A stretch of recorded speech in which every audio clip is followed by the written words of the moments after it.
morning, everybody.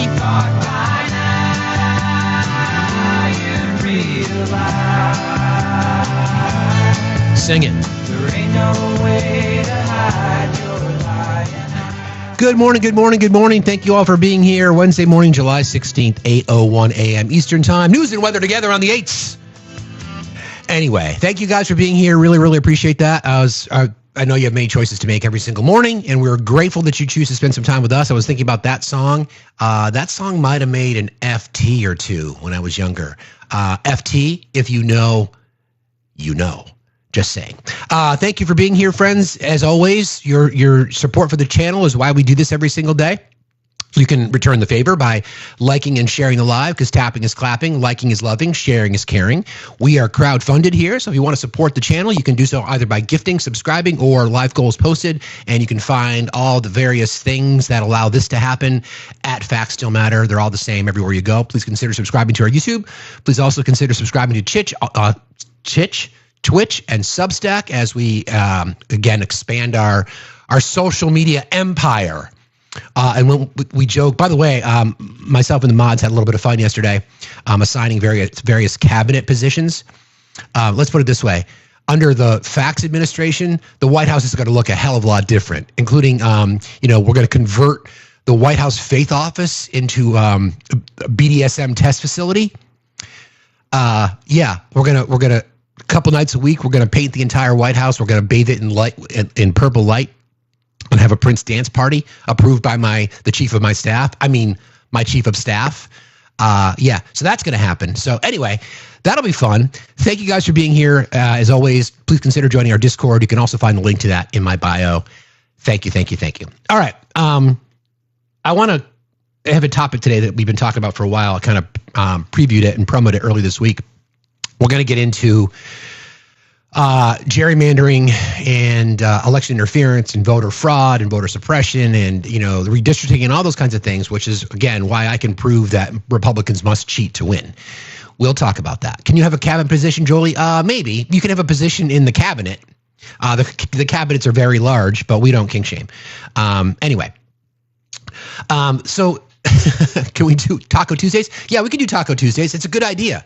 That's one thing we didn't do. We didn't assign a cabinet. We didn't assign the executive chef in our role. We've expanded. We have a secretary of fuck shit up. That would be Cookie. If you know, you know. We have things covered. We've assigned Obi as the Secretary of Treasury. I'm sure he'd appreciate that. Maths and all. Do we have to use Signal? No, we're not. We're going to be totally transparent because we don't give a shit. We don't kink shame. We don't lie to the American public on a daily basis. We're just going to be honest. In fact, we're going to host Facts After Dark from the Oval Office, and we're going to get really transparent. So that'll be fun. No, TJ, you didn't get anything. TJ, that you asked. Yes, you, as part of the throuple, you and Patrick get to be co-VPs, and I get to treat you guys as my Oval Office bitches. So you guys are all set. You guys get to be the co-VPs. So you have a assigned role. So yeah, you're good. Okay, so a few things that I want to get to before we get into our topic today. The news stories that just won't go away. The situation, again, I've discussed this in the past regarding, the irony of what it is going to be eventually to have MAGA crumble, because, up until now, the lies have just been to everybody, right? But he was able to convince his voters that the lies that he was telling were actually the truth. And that speaks to, cognitive dissonance and manipulation and propaganda and disinformation and misinformation. And by the way, we're going to be speaking to our new friend, Amira Barger, actually, let me show you real quick, on Friday. Amira is the author of this book. You can find the link to the link tree that's in my bio. She is a bona fide pro and highly recognized expert in media literacy and media training and confirmation bias and cognitive dissonance. And you guys know me. I love that shit. So we're going to talk on Friday. Time to be determined. She's on the left coast, so I'll let you guys know. We'll talk about it specifically tomorrow and as a reminder. But again, the reason I share that with you now is because that topic is part of the strategy of the right? But now even their own people are turning on them. I want to play some interesting sound first from Candace Owens of all people. This is kind of wild, but this story's not going to go away. We're not going to let it go away because it's still important. And I was thinking about this. I'm trying to be objective. I'm like, is this the biggest presidential scandal potentially of all time? Now, I know Watergate, right? I understand that. And I'm trying to, let's put it this way. Is this the biggest scandal of both Trump administrations? Because there's been quite a few, right? There's been quite a few. But this one is just different because I don't know where they go from this. Like, where do you go? Because everybody knows, hi, Deborah, everybody knows that there's a list. Everybody knows it. By the way, on Friday, we are doing our subscribers wheel spin. And today we may have a special return of a special individual, but I'm just going to let you guys stew on that a little bit. But on Friday, we'll be doing our spin the wheel for prizes from the merch store. You have to be an active subscriber. So if you want to subscribe, please consider doing so. Thank you. Again, where are they going to go? Because now the lies have been told directly to their base. Kash Patel, Dan Benino, the Right Wing Spaces, Benny and Tim Pool and others and MTG. And we're going to play some sound from that in just a minute. But Candace Owens too, and this bizarro world. I find myself agreeing with Candace Owens a little bit. Like, what? So. This is what Candace had to say. This is wild. It seems like you think your base. She's referring to the president. Base is stupid. That's how I feel. I feel like Trump thinks his base is stupid, or again, because I don't think he's pressing send on these messages, the people around him certainly think that Trump is stupid. That is true. I think that's pretty obvious. I think it's pretty obvious that the people in Trump's orbit do not believe that his base is smart enough to be able to navigate through this. So what they are doing is they are testing responses. They're testing people to say, how far can we push them until they stop believing us? And so far it's been, there was a list. We're going to release it. Pam Bondi, you've heard the audio. It's on my desk. She tried to navigate through that. She tried to spin it. She tried to blow it off. And then, Trump has to jump in. Dan Benino and Kash Patel apparently confronted her because don't forget, they built their careers. They built wealth. They built reputation on the deep state. And this is all part of it, promising a government, a transparent government, right? Looking in. Looking inside. We're going to blow the cover off this thing. The deep state has been keeping you from getting all the information that you, the American taxpayer, is entitled to. Well, that fantasy's over. You can't do that anymore. That game is done. So I like Brian Taylor Cohen. He just recently followed me, which is kind of cool. I'm going to play this sound because I think he really tells it very, very well. The reason why there's so many webs here, and I was thinking I put a lot of this information together myself, but he did it in a much more concise, highly produced, as opposed to my crazy ass edits. But I'm just going to play this sound for you because I think it does say a lot. When you've got people like, MTG on the inside and, other loud mouths who've been clamoring for holding the P3DO ring on the left responsible for everything, blah, fucking blah. So this is the sound from Brian Taylor Cohen. When it comes to pedophiles like Epstein, that's where Marjorie Taylor Greene draws a line in the sand and then quickly erases that line because, of course, this is just another day. This is Brian Tyler Cohen. You guys have probably seen him before. Thank you, Sam. As I'm sure you all know by now, 2025 has an official song of the summer. Make some noise if you care about the Jeffrey Epstein scandal. And I think it's funny, right? So the Turning Point USA conference over the weekend, I do not think the MAGA base or the MAGA talking heads, that was Megyn Kelly, I don't think that they were expecting people to respond as vociferously as they were, because the direction from the White House has been, why are we still talking about this, right? Okay. This case should not be closed. Give us the Epstein list now. At this point, that is the only list even Santa cares about. Yes, unfortunately for Donald Trump, his administration's refusal to release the Epstein files is a story that, like the bacterial infection inside RFK's intestine, just won't go away. Which must be super frustrating considering he called everyone to tell them the story needs to go away, and they totally obliged. Honestly, I'm done talking about Epstein for the time being. I'm going to trust my friends in the administration. I'm going to trust my friends in the government to do what needs to be done. Isn't that funny? Charlie Kirk built his reputation on do not trust the government, do not trust the administration. And now because your boy's in charge, it's fine to trust them. Got it. Solve it. Balls in their hands. That was Charlie Kirk, aka Mr. Young, Dumb, and a Mouthful of Gums on his program yesterday. And if you were looking for any more proof that the right is in the midst of a full-blown identity crisis, here's Charlie today. So this is what I said yesterday. Plenty was said this last weekend at our event about Epstein. Honestly, I'm done about talking about Epstein for the time being. Nobody, not a single news outlet said for the time being. They did not include that second part of the sentence. Not a single one. Well, except for MSNBC, Media Matters, and Newsweek. Newsweek, CBS, NBC News, they all said the same thing because they're the ones that are now responding to what Charlie Kirk has done. So he's stuck again. Which said that you were done talking about it for the moment, which we're going to mark in the still counts column. But I'm sorry, I totally interrupted your monologue about being the real victim here. Unfortunately, too many people on our side fell for this garbage. And I get it, heightened. And by the way, part of this is I'm going to have some compassion. This is a very hot moment. Very hot. Compassion? Okay. And let me be clear.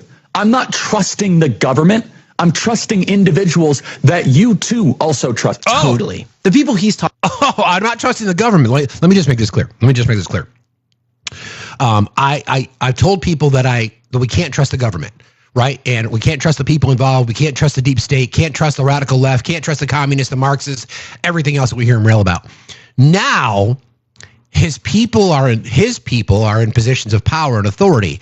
He still wants to maintain his cred by saying we can't trust the government, but we can trust the people in it. Charlie, government is the collective. Government is made up by the people. So thank you again for confirming that you do believe and think and support the fact that Trump voters are stupid. Cool. Talking about the two top officials in the FBI are not in the government. They're just in the government. You get it? It's like a pickup game of basketball. Bongino and Patel just happened to be walking by FBI headquarters, and they said they needed an extra two to fill out the team by being team captains who are in charge of all the players on every team in America. Look, this administration and the Republican Party are in total freefall over a catastrophe of their own making. They spent years sowing a distrust of government. That is the key right there. Every scenario that all the criticism that they've rightly earned and deserved, criminality, charges against Trump, these are all things that they've done themselves. There's no witch hunt, there's no weaponization of government other than what they're currently doing. They created this entire situation, the entire thing. Promises made and promises broken yet again. Claiming the nefarious deep state was working night and day to hide anybody connected to the Epstein list. And now that they're in charge... Are you still talking about Jeffrey Epstein? We're still talking about Epstein. Didn't she tell you at all that your name appeared in the file? No, she's listen to this. Given us just a very quick briefing. And in terms of the credibility of the different things that they've seen. Did you catch that? They gave us a very quick briefing, and then regarding the credibility of the things that they've seen. The credibility of the things that they've seen on what? On what? Oh, okay. And I would say that, these files were made up by Comey. They were made up by Obama. They were made up by the Biden information. We went through years of that. With the Russia hoax. Oh boy. Oh, I boy. believe trying relentlessly to discredit the thing that has yet to come out is a pretty big tell that somebody's name might just be on that list. Yeah. Your daughter-in-law said that there should be transparency in the Epstein case. Do you agree with her, sir? The Attorney General's handled that very well.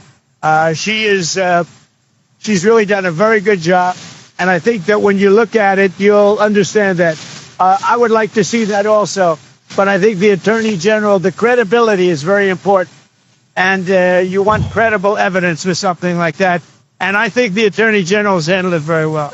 That, my friends, is the President of the United States throwing his Attorney General under the biggest bus that he can find. I'm not sure if you caught that, but when you're basically saying the Attorney General's done a really good job, meaning that she has owned this entire thing.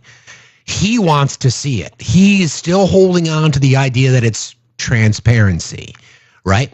This is him, because he's not going to kick, Bongino and Cash Patel out of the boys club. It's going to be the sacrificial woman. It's going to be her. She's the one that's going to go down for this. I don't know how she comes back from this. Thank you, Swish Raiders. Appreciate you guys. Hearts in the chat for Swish Raiders. I'll give him credit. That was some solid judo level deflection there. Yeah, Passing exactly. blame and making it seem like a compliment. The only question is, has the student become the master? Response to questions, comments that President Trump made a short time ago, 2 months ago on this hotline. He said that he would support you releasing additional. So I'm not sure if you can hear the audio, but the interviewer was asked, she's at a conference discussing the F drug, and the interviewer asked, the president said he would support you if you would release the information. Again, implying that the information certainly does exist, right? Credible evidence from the Epstein investigation. Is that something that you are open to do? He said this just a few months ago. This today is about fentanyl. This is about a wall of people right outside this room who have died from, I appreciate your question, but this today is about fentanyl overdoses throughout our country. Guess not. Wow. Someone's been skipping judo class. F1 in the chat. It's kind of hard to believe that Pam Bondi can't tackle 2 topics at once, since a few months ago, fentanyl was still an issue, yet she was able to make time for other things plaguing our country. Within the next 24 hours, you're going to be seeing another huge arrest on a Tesla dealership, President, and that person will be looking at least 20 years in prison with no negotiations. Wow, pretty harsh. I gotta say, if only that person who'd set that Tesla dealership on fire committed the lesser offense of sex trafficking children on an island, maybe Pam Bondi would have a tad more sympathy. Right? Look, Trump's base wants answers, and the chorus is growing, even from inside the Capitol. If you would support members like Marjorie Taylor Greene or Anna Paulina Luna on the release of subpoenaing the Epstein documents. Benny Johnson interviewing Mike Johnson. From the DOJ, whether you would support either of those. Yeah, I haven't talked to Marjorie or Anna about that specific subject, but I'm for transparency. We're intellectually consistent in this. Look, Reagan used to tell us we should trust the American people. I believe in that principle. I know President Trump does as well. I trust him. I mean, he put together a team of his choosing, and they're doing a great job. It's a very delicate subject, but is it? We should put everything out there and let the people decide. Exactly. Put everything out there and let the people decide. Not only is that Matt Gaetz's glory hole philosophy, it's also how Mike Johnson feels he and his fellow Republicans should be handling the Epstein files. And Marjorie Taylor Greene agrees, because last night she tweeted, "America deserves the truth about Jeffrey Epstein and the rich, powerful elites in his circle. The line is drawn with anyone who abuses children and vulnerable, innocent people. When George Santos is going to prison for 7 years, but Epstein only served 13 months, our justice system is corrupt." So clearly, the line has been drawn. And yet, it seems Marjorie broke out her eraser and moved that line a little bit further back, because this morning, Democrats offered Mike, Marjorie, and every other Republican in the House a chance to stand by those words, and yet not a single Republican voted for the release of the Epstein files. The reality is that if you are a Republican voter, Donald Trump and all of his loyal sycophants have just shown how much contempt they have for you. They don't love you or care about you, they think you're stupid. Exactly. Which I realize sounds harsh, but if they didn't feel that way, then they wouldn't try and pull one over on you like they did today. People like Marjorie Taylor Greene spent years taking your campaign donations by railing against the deep state for their total lack of transparency. I don't trust our government, and that's another reason why I ran for Congress, is because I felt like it's our government that is screwing everything up for the American people. We have basically the deep state is fighting back against President Trump, the loyal people in his administration, and the American people. I mean, is it going to be true that the child pedophilia and the elites in the Washington, D.C., is that what we're really going to see come out? There's a once-in-a-lifetime opportunity to take this global cable of Satan-worshiping pedophiles out. And I think we have the president to do it. Okay. So are we to infer from Marjorie Taylor Greene's vote today that she's cool with Satan-worshiping pedophiles? Seems to me like that's the case. Also, small side note, but does it really matter if the pedophiles worship Satan? Like, maybe it's just me, but I feel like once someone's molesting kids, whether they worship the devil or not really starts to take a back seat. Look, it is beyond clear that the only long-standing principle that these officials hold is their willingness, eagerness to lie to the people who trust them. They campaigned for office by saying that they wouldn't cut Medicaid, and now millions of people will see their healthcare coverage disappear. They promised they wouldn't touch earned benefits, and now they're touching them more than, well, you know. They said jobs were going to explode in America, but now they're imploding. I mean, my God, this is the party that would rather siphon tax dollars toward ICE enforcement than give that money to Kerr County, Texas, so they can have a flood warning system. Republicans love to talk about how much this administration and their party are like a family, and to their credit, they are a family, but you're not in it. It's Daddy Trump, Mommy Mike Johnson, Aunt Marjorie, and their family dog, who heals every time they call his name. Charlie. Despite what they say over and over and over, these people do not respect you. They do not love you. Because if they did love you, they'd put you on a plane to a private island and then make sure that whatever happened while you were there stayed under wraps forever. Yep. Pretty much sums it up. Again, the Republicans yesterday had an opportunity to vote to continue discussion in the House as to whether or not they should pursue legislative action to get answers. Every single Republican in the House voted no. Every single Democrat in the House voted yes. So who's covering for whom? As we've discussed in this space many, many times, our desperation to find some common ground. Is this it? AOC did this post on X. She said, wow, who would have thought that electing a grapist would have complicated the release of the Epstein files? To which I got into this thread, by the way. Jenna Ellis, remember Jenna Ellis? She was one of the lying, cheating attorneys that lost her law license and had to apologize because of the election fraud, the fake electors plot. And I'll cover that when we get into the cheating. And then she lost her legal license. So she commented, she said, flagging for future civil liability. To which I responded, where have you been, Jenna? How's that legal career working out?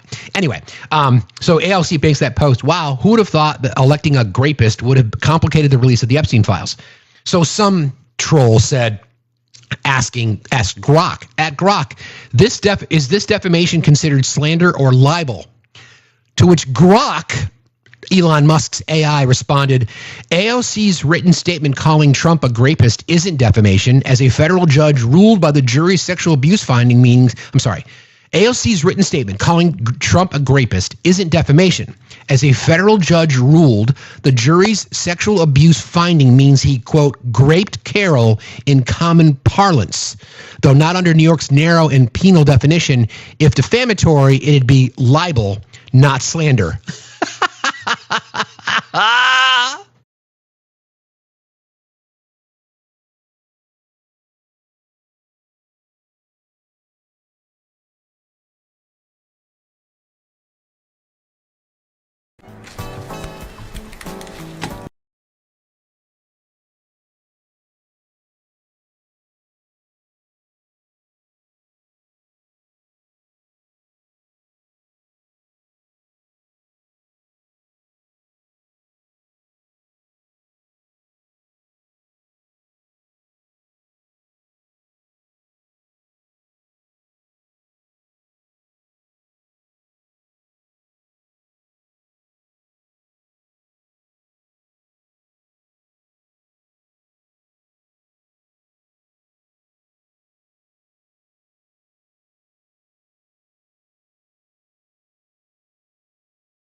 going to be pushing it a little bit, but hi again.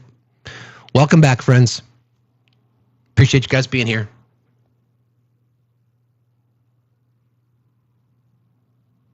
Yeah, I'm sure I said something I wasn't supposed to. If you guys could help us out, you know the drill. Tapping is clapping. If you're just finding us, thanks for being here. Please consider subscribing. Please consider gifting. Do we have a gifting goal? I think I put one up there.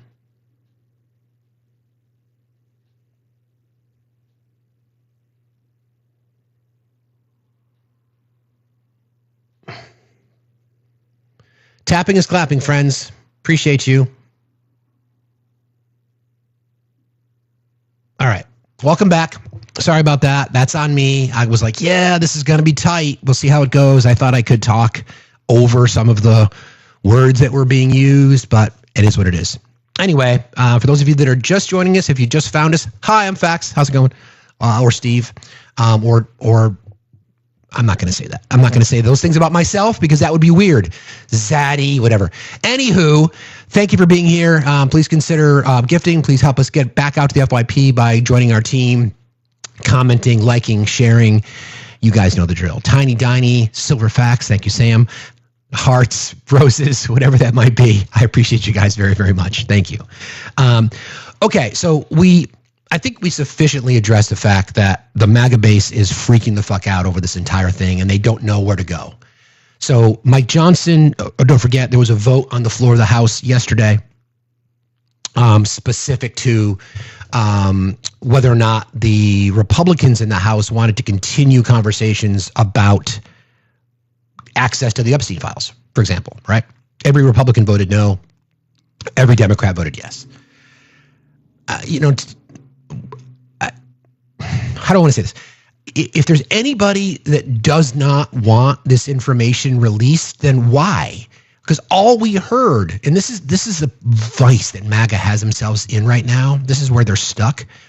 They're stuck because for years, that's what they have been waiting for, right? We want, it's Tom, that's right. It was Tom Massey. That's right. All but one Republican. That's exactly right. My bad. That's what they've been waiting for. They've been priming the pump. I mean, deep state, all the rhetoric and all the bullshit we heard for years. A lot of the same people now that are trying to spin the argument, trying to defend themselves. So here's that common thread. We want it released. Why would anyone not want it released? Why we should never be defending someone who is, again, in Jeffrey Epstein's case and in Ghislaine Maxwell's case, convicted for trafficking. And I'll remind you folks why Ghislaine Maxwell is in jail. She's in jail because she trafficked minors and women, right? Non-minor women as well, but minors too. Trafficked them to whom, right? Those, obviously there's no trafficking unless you are trafficking them to something. Right? So then we know that there are people that we're trafficked to, and who the fuck are we protecting? I don't want anybody involved protected. Any of them. I don't care who, I don't care. I do care, but I don't care who's on the list. I don't give a shit. And none of us should.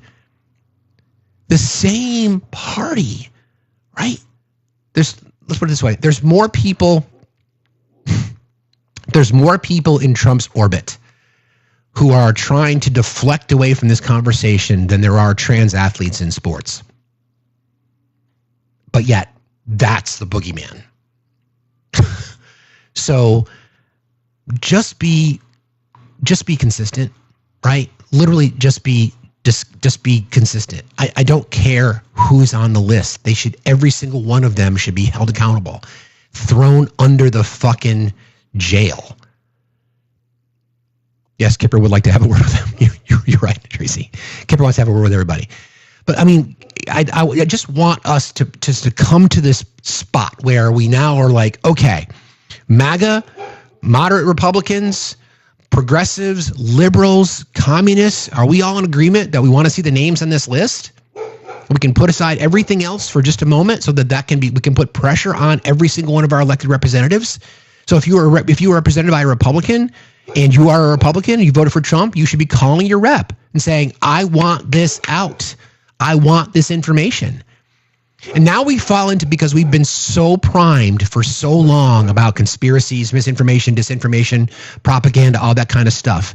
When you hear these little nods from Trump saying, oh yeah, we don't want to get this information out, and Mike Johnson wants the information to come out with his statement even after the vote yesterday. Can we trust the information is going to come out? It's going to be self-complaining about what? Can we trust the information is going to be real and accurate? We already know there's reporting from Wired magazine that they believe that the video that they released from Epstein's jail cell was manipulated. Why is there an hour missing every single day, or a minute missing every single day? Why is that? Why is that missing? Why does a minute randomly? Don't you think they want to get that fixed? It's wild. Well, it's not surprising though at this point, because that's just the entire ball game. 3 minutes, yeah. Morgan, why are you so angry? Why are you on the list? Oh, Mopar man, are you on the list? You might be on the list. Maybe that's why you don't want it released. Is that possible? Is that possible, Mopar? Are you on the list? Yeah, I know it's like a minute, like only a minute or two, whatever the number is. They say that this happens every single night. So don't you think other people know that too? Don't you think people know that there's this window? Now, whatever conspiracy rabbit hole you want to run down, whether he was connected to Mossad or to other foreign, intelligence agencies, I don't care. Whatever's going to fuel your tank, I don't give a fuck. I don't give a fuck what your justification is for wanting to get the information out. If you are still convinced that it's only the Dems, then fine, release it. Let's get it out. Don't care. Want it released. Don't care. Want it released. We have more to cover off on that, a few more other things, but everybody please continue to like and share the live. Good morning, Paul. How are you today? Hi. My thing with him is I think I'm pretty sure he is intelligence. There were, Acosta, the first labor secretary under Trump, said he was intelligence when he was his prosecutor. And it's near 20 years old. The activity was longer than that, but 2006, 2008 is when it, finally came to light. So this is old evidence. I think. Why does that matter? I mean, it's because these are power. If he's intelligence, this is the information owners, basically. Our information, our intel. What I'm asking you is why does it matter how old? It matters because I don't think we'll ever get it. Now, but the funny observation to me is that Harris. So anyway, it was never like waiting for an investigation. I mean, you don't need 20 years to investigate if he's involved in intel. But the thing is, Harris never promised or mentioned or about anything about releasing Epstein e-files. I have to call them e-files, I think. You're right. So the funny thing, so Trump did. So it is a Republican. Not just Trump, but it was everybody in their spaces. Yeah, everybody in their spaces. So what I'm saying is, it's disingenuous for a Democrat to be mad that the other side made a promise and didn't keep it. Why is it disingenuous? It's disingenuous because in another world, if Harris had won, there'd be no e-files at all. There would be no promise to break. There'd be no campaign promise to break at all because it would never happen. Harris, in other words, I understand that, but wait, Paul, slow down. Paul, slow down. Slow down. Why are you trying to pivot now to Kamala Harris? Did they ever? Let me ask the question before you open your mouth. Thank you. Were there ever any promises ever made from either Kamala Harris or Joe Biden or anybody else? That's what I just said. Okay, but so then why is it disingenuous for Democrats? What are you talking about? No, I'm saying for Democrats to say, look, we didn't get the e-files, Trump didn't do it. It's like, but in your world, if you had gotten what you wanted, you would in no way ever have any e-files. So what I'm saying is it's just a very hyper-partisan attack on the other side. Hyper-partisan attack? Hyper-partisan. Who made the promise to release the Epstein files? Yeah, but you didn't want the Epstein files. How do you know? Because you voted for a person who never said it once. No, Paul, think about my question. No, think about what I'm saying. Think about my answer. Paul, listen. Try to answer the question I'm asking you. Not with another question. Try to answer the question I'm asking you.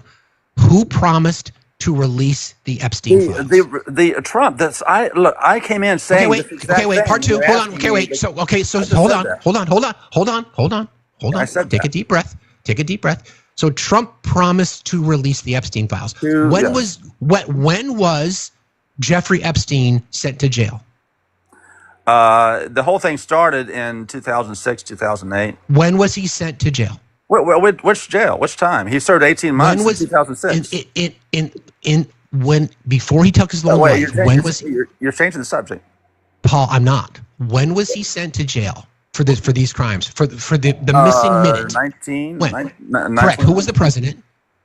Trump was the president at the end of that. Yeah. Right. So then, when he unalived himself, who was the president? Yeah, Trump. Okay, so I don't know why you are deflecting to the Harris administration. They never promised it. No, you're changing you're changing the subject. You're deflecting away from this. They never promised the information would have been released. Do you want the information released? Wait, you're shifting off my point. I'm not shifting off your point at all. I'm calling out your hypocrisy. Can we complete Do you want the information released or not? Yes or no? I actually no. If he's part of multiple, like remember the so-called palace. Do you want? No, I don't. I think it would be. You don't want it released. Let me explain why. Did you want it released when Trump was campaigning on it? No, I actually didn't. No. Oh, okay. Can you tell me what you had for breakfast today? No, I don't. Nobody fucking cares. Wow, that's a new one. That was one I was not expecting, to be perfectly honest. Like I didn't want it. All I care about is having transparency. I want to own the libs. I guarantee Paul was cheering that on when they talked about when Kash Patel and Dan Bongino and everybody else. Wow, that was fucking wild, dude. By the way, yes, Victoria, to answer your question, that was crazy. I don't want the list released. I don't. That is staggeringly. No, Paul, you can't come back. You're just dumb. You can't come back. Sorry. Dionysus, how are you today? I'm pretty good, man. It's kind of funny. I was watching News Nation. Can you say you keep cutting out? Can you got to get your phone either out of your pocket or someplace? Yeah, something happened to my microphone. But yeah, I was watching News Nation last night or the other night, and Bill O'Reilly was on. And Dionysus, bro, I can barely hear you, man. I don't know what's going on with your mic, but you keep cutting in and out. It sounds like you're in a trash can. You want to just request again and come back up? Thank you. Appreciate that. Okay. So let's just think about that. Let's follow that little logic train for just a second, right? There was never any promises made under the Biden-Harris administration. Now, you could make the argument that, they didn't run on it, first of all, and Ghislaine Maxwell was in jail, okay? She was being held accountable for her crimes. Jeffrey Epstein was sentenced to jail, was in jail before he took his own life, allegedly. Okay. There was no promises ever made. They could have released this information during the first Trump administration. Why didn't they? Why didn't they? It's just what an app. Paul, you're not coming back up. You're just ridiculous. No, you have the weakest argument I've ever seen anybody who deflects. I asked you, do you want the information released? And your answer was no. And you know full fucking well, Paul, you fucking hypocrite, that when Trump was clamoring for it during the campaign and running on it, you were like, yep, send it. I want to see that list. Give me that damn list. Come on. Candace Owens and the Trump administration, they think you guys are dumb. Stop making it so easy to prove. Thank you. Okay, so Dionysus just literally mentioned this. The angry host is still, I'm not angry. Rusty, but if you'd like to donate, you can do so with my those things are above my head, and you can do that as we march towards our goal. I'm not angry. I have no reason to be angry because I'm smarter than you and funnier, more charming, much more handsome. So I'm not angry at all. In fact, what you're seeing from me is pity. Okay, so this one is really crazy. You guys remember Bill O'Reilly? Well, Bill O'Reilly, as far as I'm concerned, should probably just retire. because he think he's been in social circles for way too long, in front of our faces for way too long. So this is similar. This is similar to what TJ. Mod, you guys see that? TJ just said he's agreeing with me too much. Anyway, what Bill O'Reilly's about to say here is wild. It's very similar to what our previous guest was speaking on. So buckle up for this. This is nuts. The Biden administration had exactly the same thing the Trump administration has on Epstein. Exactly. Right. Because Epstein was convicted during the Biden administration. Oh. Not one time did Hakeem Jeffrey call for any exposition of what the Biden Justice Department knew. Not once. So this guy's a top phony, okay? He's a political player. He doesn't care about the truth. He doesn't care about the people. Hold on. Bill, this is what and remember, this is on News Nation, exactly. Not exactly a liberal safe space, okay? And Bill O'Reilly, you heard him say it. He was convicted under the Biden administration, okay?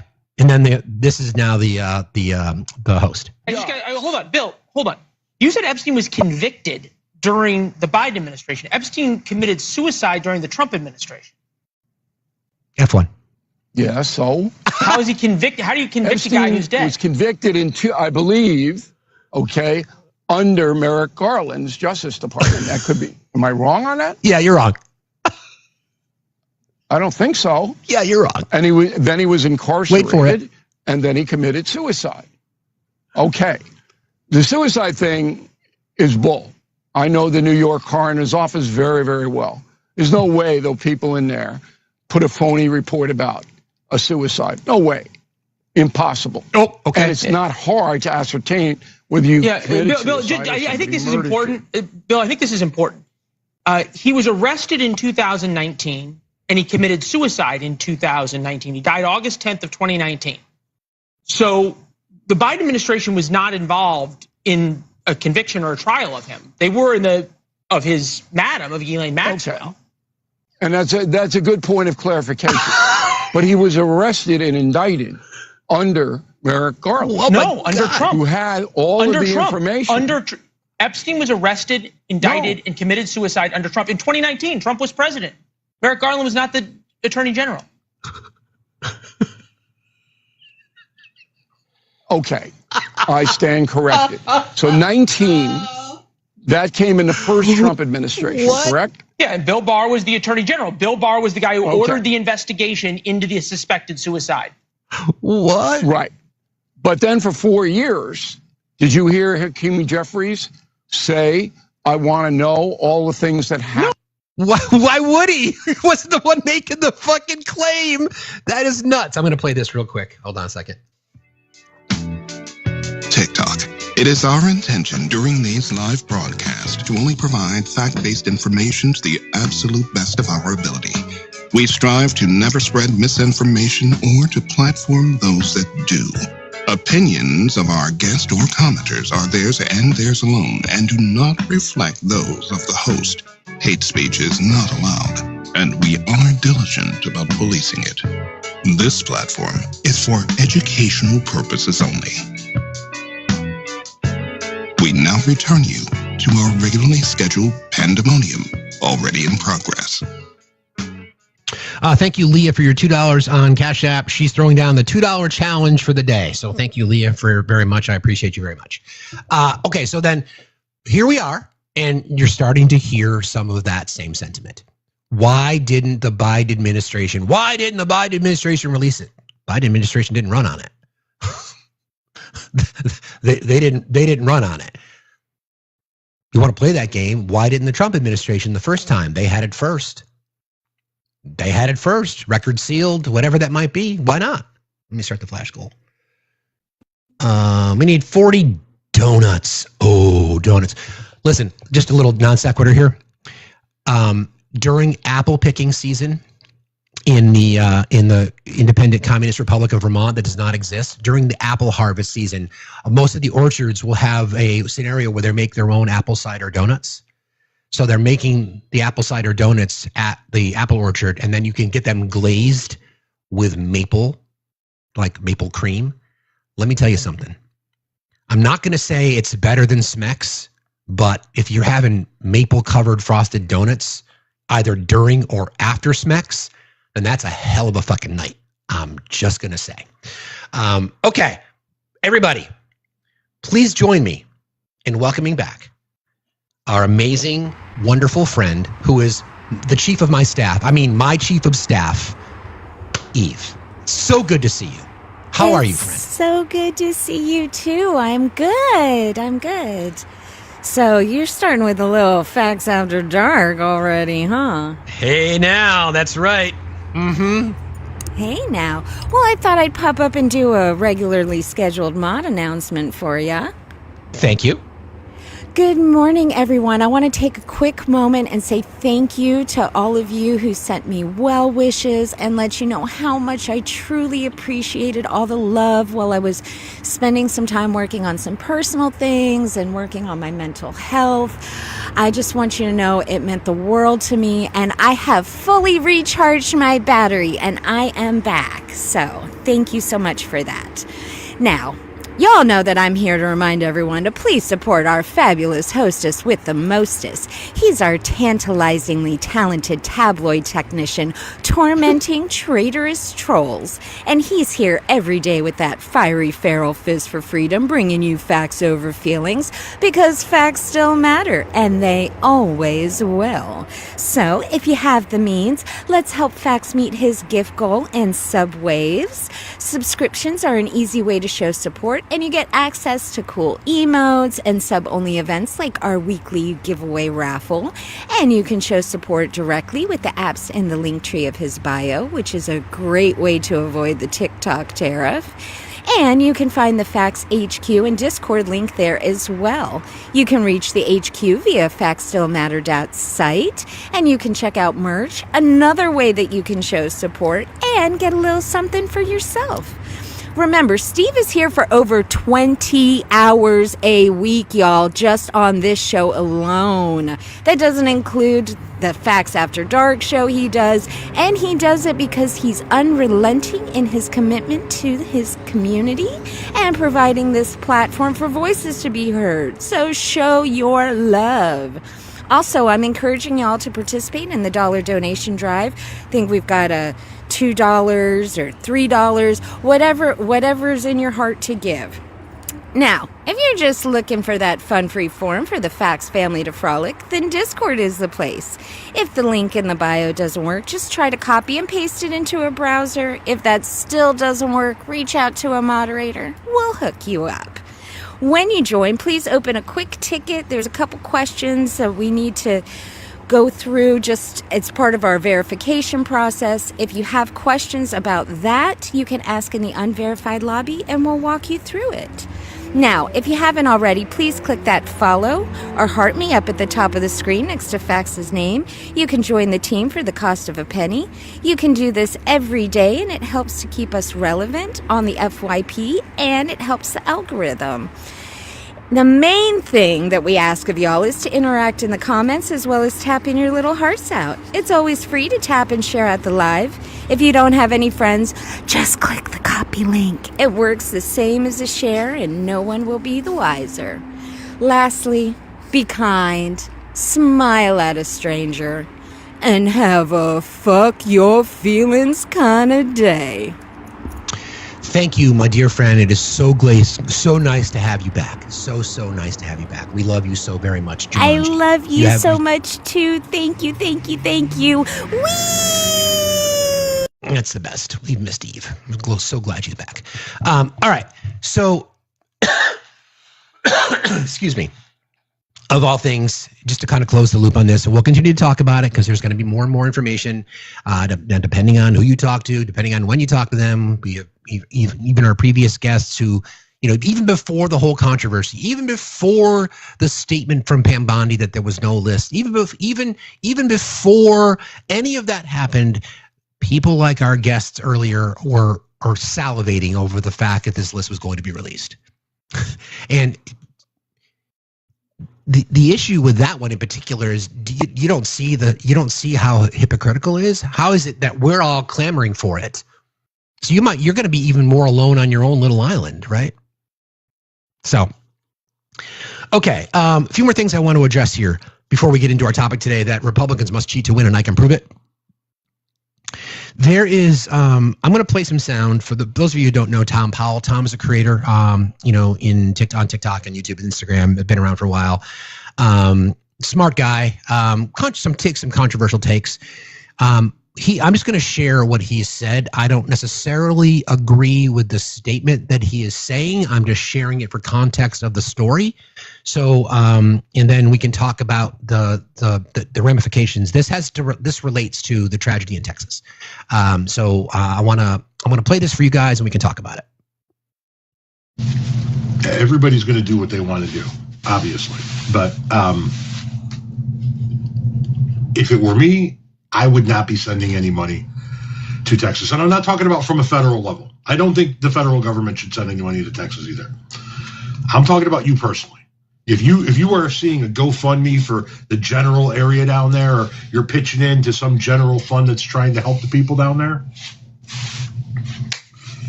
they don't want your money. They don't want your money. They've shown they don't want your money.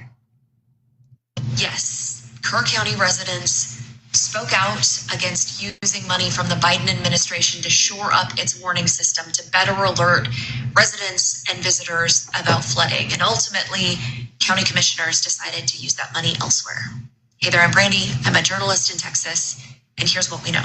I broke down the county's 2016 request to the state that got denied. You can find that video in the playlist at the bottom of your screen. But the Texas Tribune did a really phenomenal job breaking down all of the times in the past decade that the county has talked about needing better storm-related infrastructure. And one of the things this article talks about is that in 2021, Kerr County got about $10 million as part of the American Rescue Plan Act. That money coming from the 2021, a part of the American Rescue Plan during the Biden administration, $10.8 million allocated to this particular region in Texas to address some of the things that may have helped save lives. Biden administration did not sit well with a lot of residents who voted overwhelmingly for Trump in 2016, 2020, and 2024. Some even asked the county if it could return that $10 million.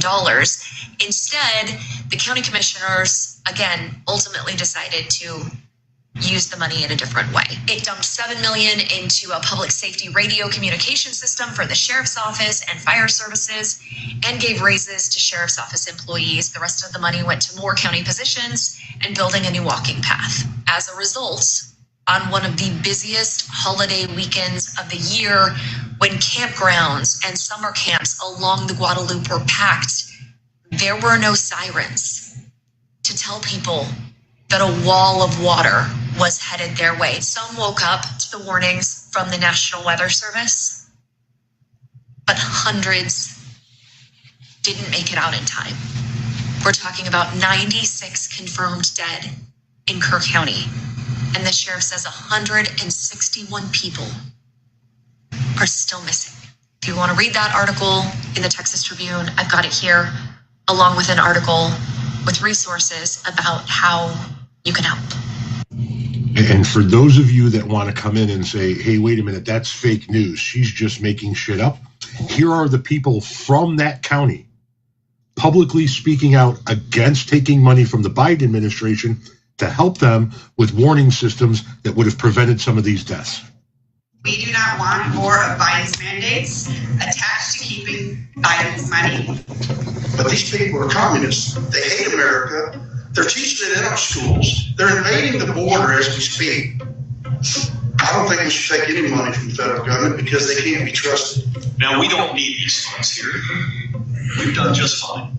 And we'll get by without them.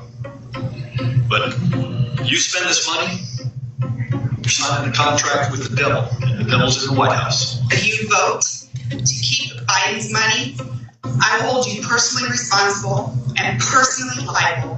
The Biden regime has proven to be tyrannical and anti-American.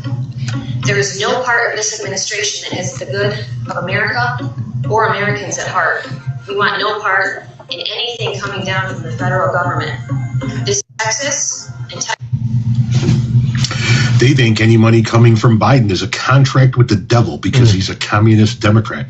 So therefore, they must think that you, if you voted for Joe Biden, are a communist Democrat as well. Don't send them a fucking dime. We've been just fine without federal money down here. We don't need this money. Don't send them a fucking dime. Again, everybody can make their own decisions on individual donations. You might decide to donate blood to the Red Cross, for example, in your community, just as a way to fill up blood banks, because that is always something that's necessary. I'm a blood donor. I would encourage you to do that. But this is real, right? That was Tom. Yeah, it's real. So the story that she was referencing is did fiscal conservatism block plans for a new flood warning system in Kirk County? This is from the San Antonio Current. So as I've talked to you guys in the past, if you're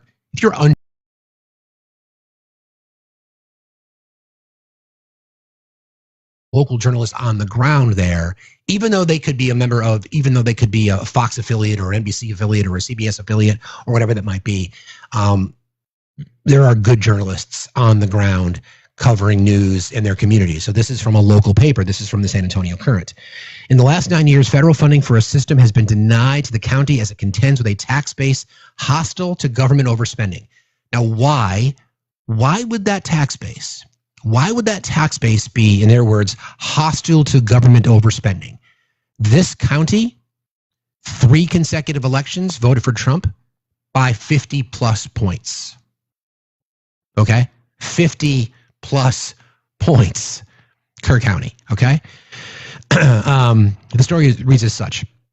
In the week after the tragic July 4th flooding in Kerr County, several officials have blamed taxpayer pressure as the reason flood warning sirens were never installed along the Guadalupe River. The public reeled at the cost, said Kerr County Judge Rob Kelly.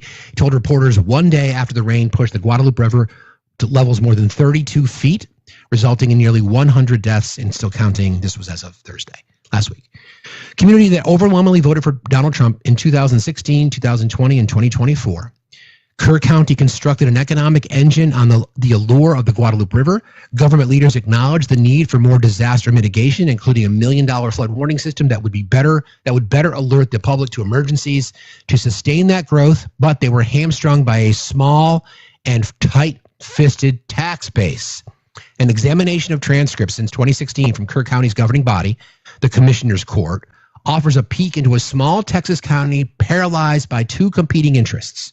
One, to make one of the county's most dangerous regions for flash flooding safer, and 2, to heed near constant calls from constituents to reduce property taxes and government waste. Quote, "This is a pretty conservative county," said former county judge Tom Pollard, 86, politically, of course, and financially as well. County zeroes in on river safety in 2016. Carrie Burgess, a local meteorologist whose weather reports can be found in the Kerrville Daily Times or heard on Hill County radio stations, has noticed the construction all along the Guadalupe River for the better part of the last decade. More Texans and out-of-state residents have been discovering the river's pristine waters, lined with bald cypress trees, a long-time draw for camping, hiking, and kayaking, and they've been coming in droves to build more homes and businesses along the water's edge. If any of the newcomers were familiar with the last deadly flood in 1987, so again, not every 100 years, that killed 10 evacuating teenagers, they found the river's threat easy to dismiss. They've been building up and building up and building up and doing more and more projects along the river that were getting dangerous. And people are building on this river. My gosh, they don't even know what this river is capable of. By the time the 1987 flood hit, the county had grown to about 35,000 people. Today, there are about 55,000 people living in Kerr County. In 2016, Kerr County commissioners already knew they were getting outpaced by neighboring, rapidly growing counties on installing better flood warning systems and were looking for ways to pull ahead. So they obviously were aware of this. This goes back 12 years. Okay? They knew that this existed. They were aware of it. They were concerned about the fact that they were developing along the river line. They were noticing other communities, neighboring communities, were addressing the danger. And they were figuring out ways to pull ahead. During a March 28th meeting that year, they said as much. Quote, again, March 28th meeting in 2016. Even though this is probably one of the highest flood-prone regions in the entire state where a lot of people are involved, their systems are state-of-the-art. Commissioner Tom Moser said then. He discussed how other counties like Como had moved to sirens and more flood warning systems. Again, they were aware that counties surrounding theirs were addressing the potential dangers of another 1 in 100-year flood. And the current one that we have, it will give, all it does is flashing lights. Explained W.B. Dub Thomas, the county's emergency management coordinator. I mean, all that's all you get at a river crossing or wherever they're located at. Kerr County already had signed on with a company that allowed its residents to opt in and get a code red alert about dangerous weather conditions. But Thomas urged the commissioner's court to strive for something more.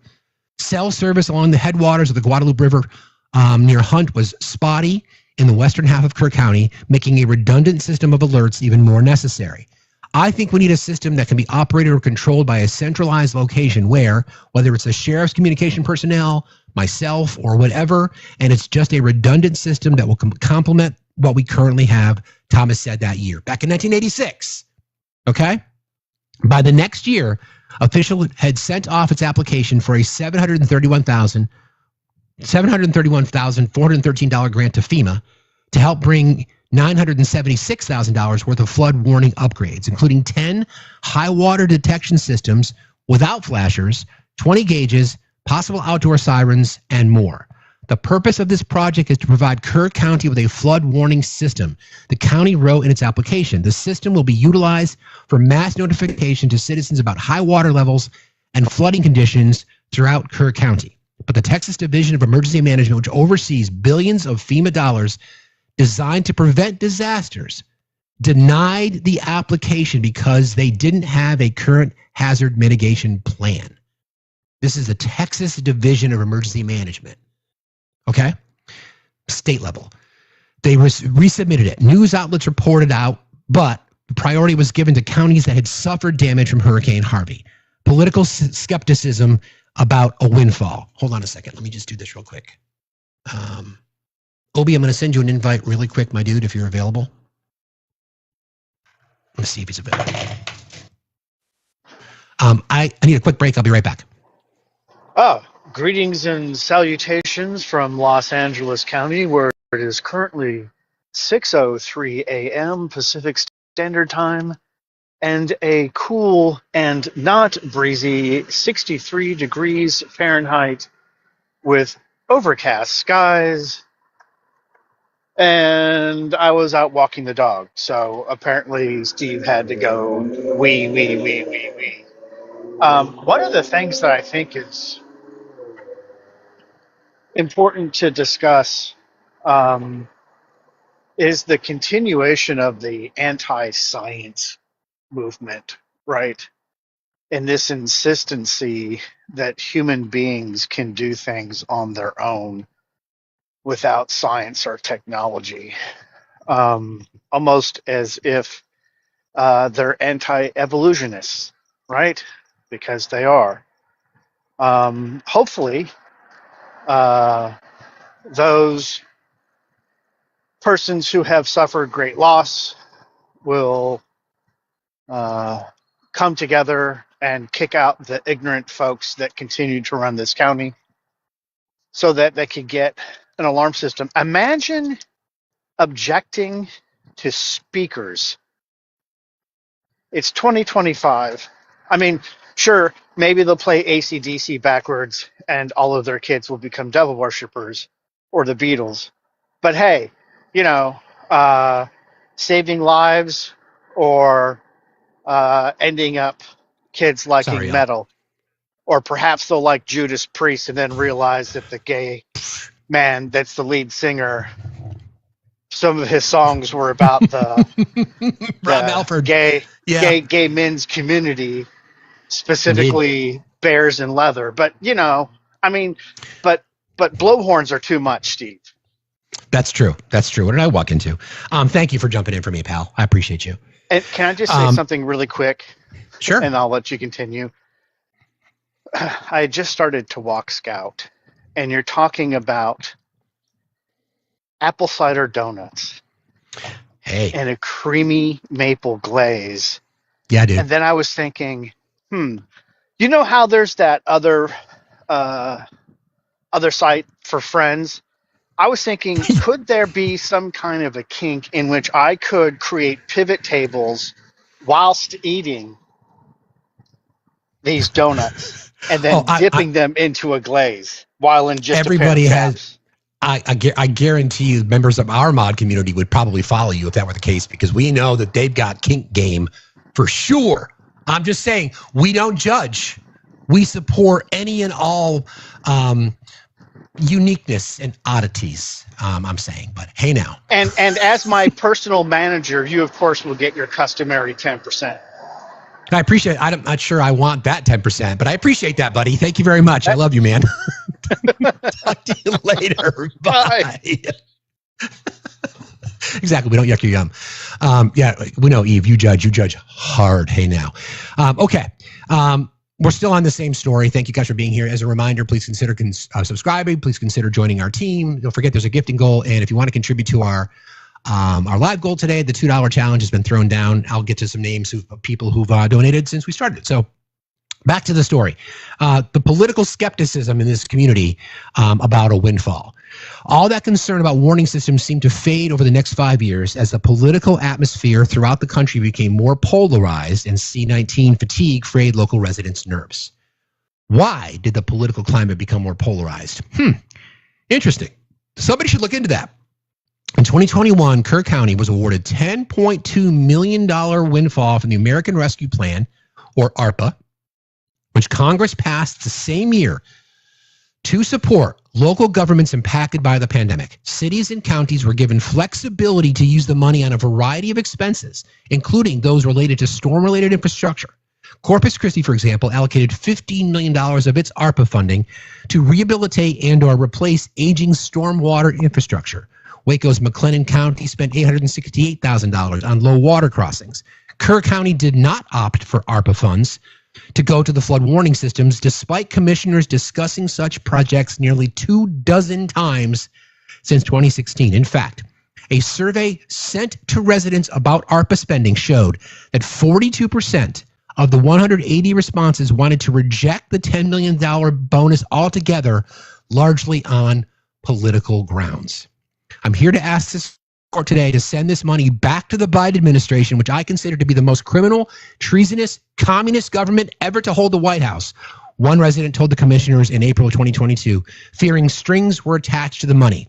We don't want to be bought by the federal government. Thank you very much. Another resident told commissioners, we'd like the federal government to stay out of Kerr County and their money.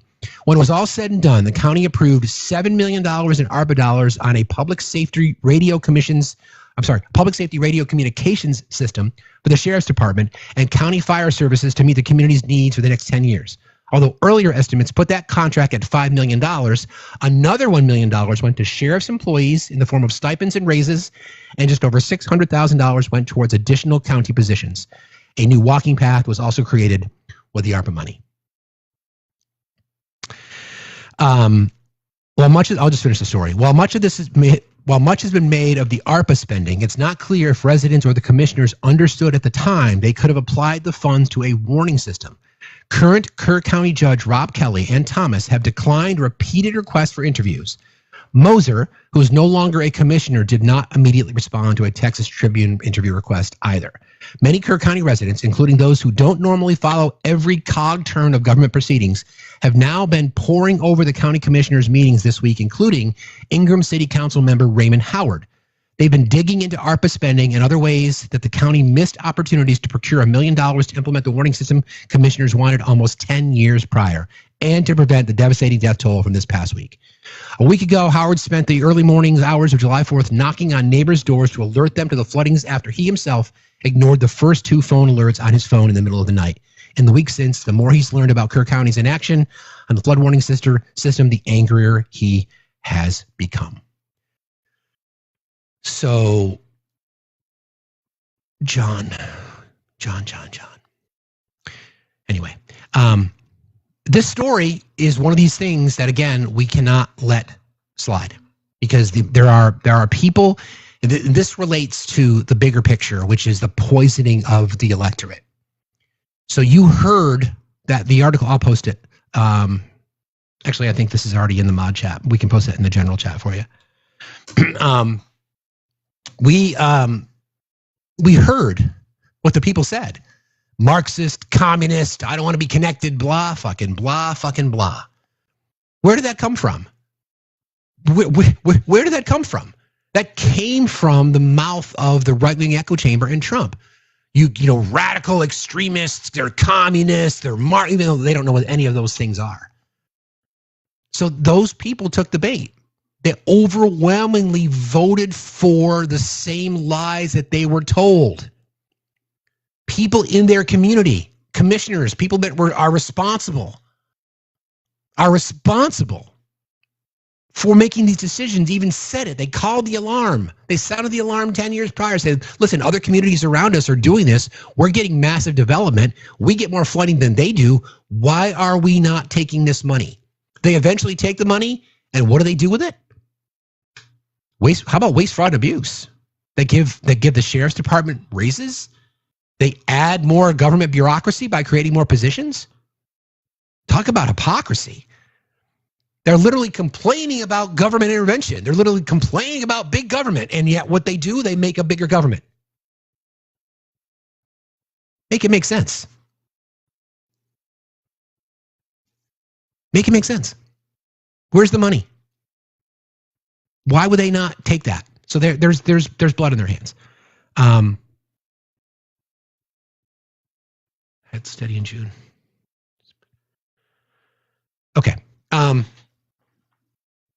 That story cannot go away, because these are the kinds of things that we have to continue to talk about so other communities don't fall victim to this as well. Now, again, I got ratioed over the weekend. I'll talk about this quickly. I just don't like the word deserved. But their inactions and the fact that they were propagandized and red-pilled and told that the federal government wants to give you money to fix these things because there was a grant request that was put in because you apparently have an area that's highly susceptible to floods. So as part of this massive bipartisan piece of legislation that was passed, here you go. No, you guys are commies. We don't need your money. Okay. So with that said, I want to play some sound from Gavin Newsom. I said this yesterday, and I asked the mod chat to not hate me. So I'll say this to you guys: don't hate me. I'm warming to Gavin Newsom a bit, and again, he's not nearly as progressive enough for me. I don't like some of the things that he has said. Many of the things that he said about the LGBTQIA community. I did not appreciate that whole podcast expose that he went on to. But I have to be consistent with what I've told you guys. Stop looking for perfection. Okay? Stop looking for perfection. The reason that I'm warming to him, I'm not there yet. I'm not there yet. But he is direct. He is concise. He knows what levers. He certainly knows how to get under Trump's skin. Again, criticism is fair, but he also is the governor of the fourth largest economy in the world, right? And he knows how to speak. So I'm going to play a little bit of this sound specifically as we're talking about federal funding and how interesting it is that California gets the heat that it does. So here you go. Game from the game played elsewhere is innovation, entrepreneurialism, more patents, more engineers, more researchers, more Nobel laureates in my state than any other damn state, more Fortune 500 companies in my state than any other state. Look that up, because I know people are rolling their eyes and say, no, it's Texas. You're wrong. It's true. I looked it up. And we're, by the way, a donor state. We provided $83.1 billion more than we received from the federal government. Texas took $71.1 billion. I'm not saying that to bash Texas, but you know what? Pretty proud of my goddamn state. I saw that above too. Our weight, man. But AI. Can you repeat those numbers? $83.1 billion. We provided more to the federal government. 2023. Than we received the same year that Texas received $71.1 billion. more than they provided to the federal government. You're net positive. Net positive. 9 out of 10 of the donor states are Trump states, and I don't mean that pejoratively, Trump. 7 of the 10 are Republican states, but 9 out of the 10 dependent states, welfare states, are Trump states. The donor states disproportionately the blue states. 71% of the country's GDP comes from blue counties. Mm-hmm. These same crack up counties with all these crazy liberals that can't get out of their own goddamn way, and the world's come to an end. It's 71% of the economy, the goddamn. So those of you who might have just found us over here on the backup account, I know a silver-haired guy who was talking about the exact breakdown that Gavin Newsom was just talking about, as far as, the 71% of the GDP of our country comes from blue counties, and blue states are the economic engine for red states in our country, and it's not even close. It's not even close. And Texas, although they are a big contributor, they also took more in federal funding. A lot of that has to do with FEMA responses to their own natural disasters. So think about that, right? Think about that scenario when you want to criticize. So as we've discussed this numerous times, the divided states of America, if you want to divide it along economic lines, will be good. Blue states will be good. Red states, not so much. It's part of the reason you want to cut things, because you can't pay your bills now. So we know the rural hospital experiment that Josh Hawley's now saying, oh yeah, but we got $50 billion for rural hospitals. Well, you're cutting hundreds of billions of dollars from the Medicaid program. By the way, Medicaid is what funds those rural hospitals, and they're already upside down, especially in red states. We got the announcement yesterday that we read. Nebraska is the first to public go on record saying, yeah, we're going to have to close this hospital because we rely on these funds and they're being cut. So there you go. There you go. So here we are, right? We are now in this. We are now at the point, as we look ahead to 2026, and we're going to get into this. Republicans must cheat to win, and I can prove it. There's a strong economic message that should be made, that should be repeated over and over again. And I think Gavin Newsom is a really good mouthpiece for that. Really good. Really good. It's a popularity contest. Like I've said a million times, right? Status quo moderate Democrats, and Gavin Newsom portrays himself as a progressive, and I think that there's enough public pressure on certain things that he could go further left. At the same time, okay, let's be real. Objectively speaking, our country is not going to elect a full-blown progressive. Not yet. Somebody like AOC, I think, would be an absolutely incredible president because she supports the things that I want. Like she wants Medicare for all. She wants to abolish Citizens United. She wants to overcome public education, right? All those kinds of things. I just think she's got the radical label connected to her, the democratic socialist label connected to her, and that's unpalatable for moderate Democrats. We've already seen it. Like where is Hakeem Jeffrey going out for full-throated supporting for Zohran Mamdani in New York? Where is he? Shame on you, Hakeem. Why have you not come out yet? And he is the nominee. He did win the primary. Why are you not supporting that? It's in your home state, my guy. Again, another criticism that I have of Hakeem Jeffries. I don't like the fact that he is still so moderate. I like his language recently, but I want to see your actions, right? I want to see your actions. I know, AIPAC, sure. I get it, but that's not as simple as AIPAC, but I understand your point. So here we go, right? So now we've got Gavin Newsom. And again, I'm warming to him, but as a critical thinker, I'm going to analyze it. I'm going to watch what he says and how he says it. Okay? People talk about, Gavin Newsom and Pete Buttigieg. It's a strong ticket, right? It's a strong ticket. I am so desperate to have a woman leading our country. I'm just so desperate for that. That's what y'all should want. Because last time I checked, we've only ever had dudes in the White House. And all but one of those dudes was white. Right? So the first woman president will be a Republican? Well, I don't think that is, to be honest, I don't think that is too outside of, I don't think that's too outside the possibility, to be perfectly honest. I don't care. I just, it needs to happen.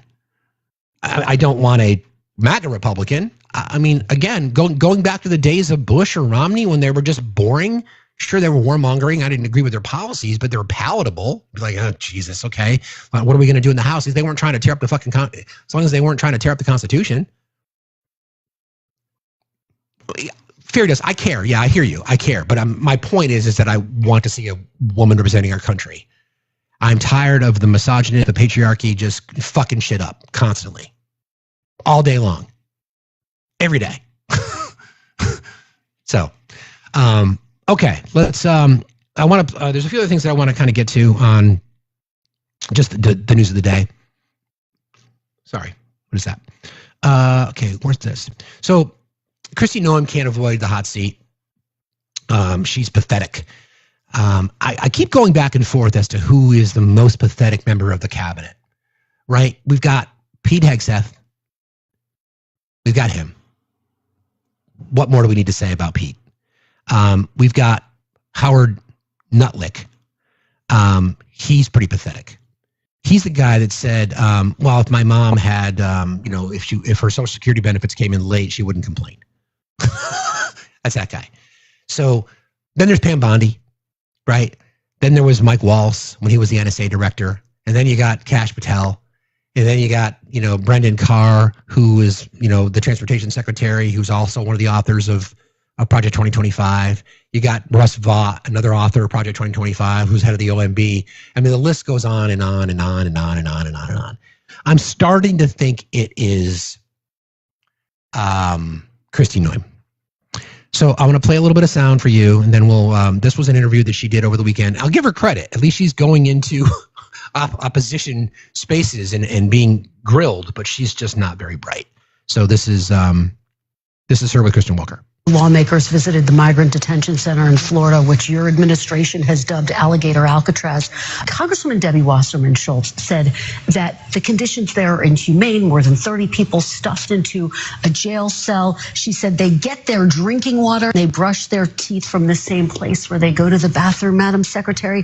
What do you say to these lawmakers who argue this is not humane treatment of individuals, of humans? Well, our detention centers at the federal level are held to a higher standard. Okay, I'm going to pause it right there because she said our detention centers at a federal level are held to a higher standard. So I looked up what the criteria was for federal detention centers. Federal detention centers, both those operated by the Bureau of Prisons for pretrial detainees and those used by U.S. Immigration and Customs Enforcement, or ICE, for immigration proceedings, operate under a comprehensive set of standards that cover a wide range of areas, ensuring humane and safe conditions, medical care, and adherence to constitutional rights. These standards are detailed in the federal FPBS, which is the Bureau of Prisons policy. Some of those standard areas that are covered in this document: inmate rights and protections. Standards address the rights of detainees, including freedom from discrimination, access to legal resources, if adequate, free legal assistance, if not available, and the right to be free from SA and retaliation for reporting it. Physical, plant, and safety. This includes standards for sanitation, hygiene, and physical conditions of the facility to ensure a safe and secure environment. Hazardous substances, handling, and storage also fall under these guidelines. Health and medical care. Provisions for approved healthcare services are outlined, including general medicine, mental health services, dental care, and emergency care. Security and control. Standards dictate security measures, inmate supervision, and procedures for handling inmates with special management needs. Programs and services. This encompasses various aspects like food service, mail, visiting policies, work programs, religious services, recreation and education, and vocational training. Discipline and grievance. Standards detail the inmate discipline system and the use of formal grievance systems for addressing issues and complaints. And then comprehensive training is required for staff who come in contact with detainees, focused on areas like abuse, including SA, prevention, detection, and response. So again, Kristi Noem's sound. Let's listen to that. You just heard what the standards are. Visited the migrant detention center in Florida, which your administration has dubbed Alligator Alcatraz. Congresswoman Debbie Wasserman Schultz said that the conditions there are inhumane, more than 30 people stuffed into a jail cell. She said they get their drinking water, they brush their teeth from the same place where they go to the bathroom, Madam Secretary.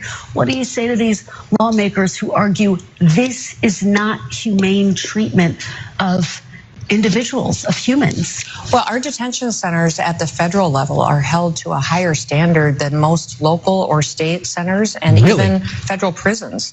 The standards are extremely high. Now, this is a state-run facility at Alligator Alcatraz, but they have a stuffed into a jail They have cell? a contrast. Well, I've been there and I've seen these rooms that they are in. Rooms? I wouldn't call them jail cells. What would you call them? I would call them a facility where they are held and that are secure facilities, but are held to the highest level. Not a jail, but I would call it a facility where they're held. A detention center? A concentration camp? Okay. Levels of what the federal government requires for detention facilities. So there you go, right? So Debbie Wasserman Schultz, you heard her testimony. We know what it is. We know what it is. So she's in a tough spot. I want to take a moment to thank you, Stacy. Love your lives, first thing in the morning. Thank you, Stacy, for your $6. Thank you, Pedro. I appreciate you. Thank you, Cookie. Thank you guys very, very much. You guys are exceptional human beings. Thank you. Again, you want to support the channel, you can do so. You can find the pay apps in my bio. Also, we're working towards that. And don't forget about gifting and subscribing. So you're right, the deflection. How do you address the obvious? You go on MSNBC and you lie? She's also the word that gave validitated, or whatever the fuck the statement that she said yesterday. Got a little bit more sound from Christy because she's in a really, like I said, she's in a tough spot. I would be too if I was that pathetic and that I don't call her dangerous. Her dishonesty is just off the charts. This is the other one. This is the other sound that is just more embarrassing for her. How she gets fact checked in real time. Let me get your reaction. A federal judge in Los Angeles temporarily blocked ICE raids in Southern California, saying that federal agents cannot target people without reasonable suspicion and using factors like skin color, the language that people speak. Will you comply with the judge's order? Absolutely, but we've never done that. We've never done that. What we have always done is built a case and done investigative work in who we go after and who we target. Wait, what? Secretary Tom Homan, the White House border czar, said as much this week. He told Fox News that physical appearance was a factor in detaining individuals. What do you say to those who hear that and say that is racial profiling? The facts of how we do our investigations and our casework and what ICE officers are doing today is they're going out there and building a case just like other law enforcement officers do. Wait, I'm sorry. What was that? So this is Tom Homan. You said in an interview this week that reasonable suspicion can be based on, quote, the location, their occupation, their physical appearance, their actions. What about an individual's physical appearance would give immigration agents, quote, reasonable suspicion that they might be in the U.S. illegally? Well, first of all, let me be clear. Physical description can't be the sole factor to give you reasonable suspicion. Dude, it can't be any factor. Not just you can't. That reasonable articulable suspicion is not someone's appearance. RAS, reasonable articulable suspicion of a crime. Tell me what the crime is, not just what I look like. As I said in the interview, it's articulable facts with an S. So appearance can be just one. For instance, if someone has an MS-13 tattoo on their face, that may be one factor to add to other factors to raise reasonable suspicion. I want to be clear about that again because my words are taken out of context. Physical description cannot be the sole reason to detain and question somebody. That can't be the sole reason to raise reasonable suspicion. People need to understand, ICE officers and Border Patrol, they don't need probable cause to walk up to somebody, briefly detain them, and question them. They just need the totality of the circumstances, right? They just got through their observation, get articulable facts based on the location. They don't need reasonable cause. Okay, what was Kristi Noem's statement again on that? Listen. Let me get your reaction. A federal judge in Los Angeles temporarily blocked ICE raids in Southern California, saying that federal agents cannot target people without reasonable suspicion and using factors like skin color, the language that people speak. Will you comply with the judge's order? Absolutely, but we've never done that. We've never done that. What we have. Okay. So you're the guy who works for you, Christy, is racially profiling people. In fact, he just admitted it. Well, it's not the only reason. I mean, yeah, we don't just use racial profiling. So think about how this message gets disseminated, right? Christy Noem, who is incompetent, who is absolutely incompetent, who now manages a budget that was increased like 15-fold. Massive raise. They've already been put on task that, you've overspent. Why do you need your own jet? Where is this money? Where is that money? The GAO estimates that they run at around a 15% fraud rate. The Department of Defense runs at the same.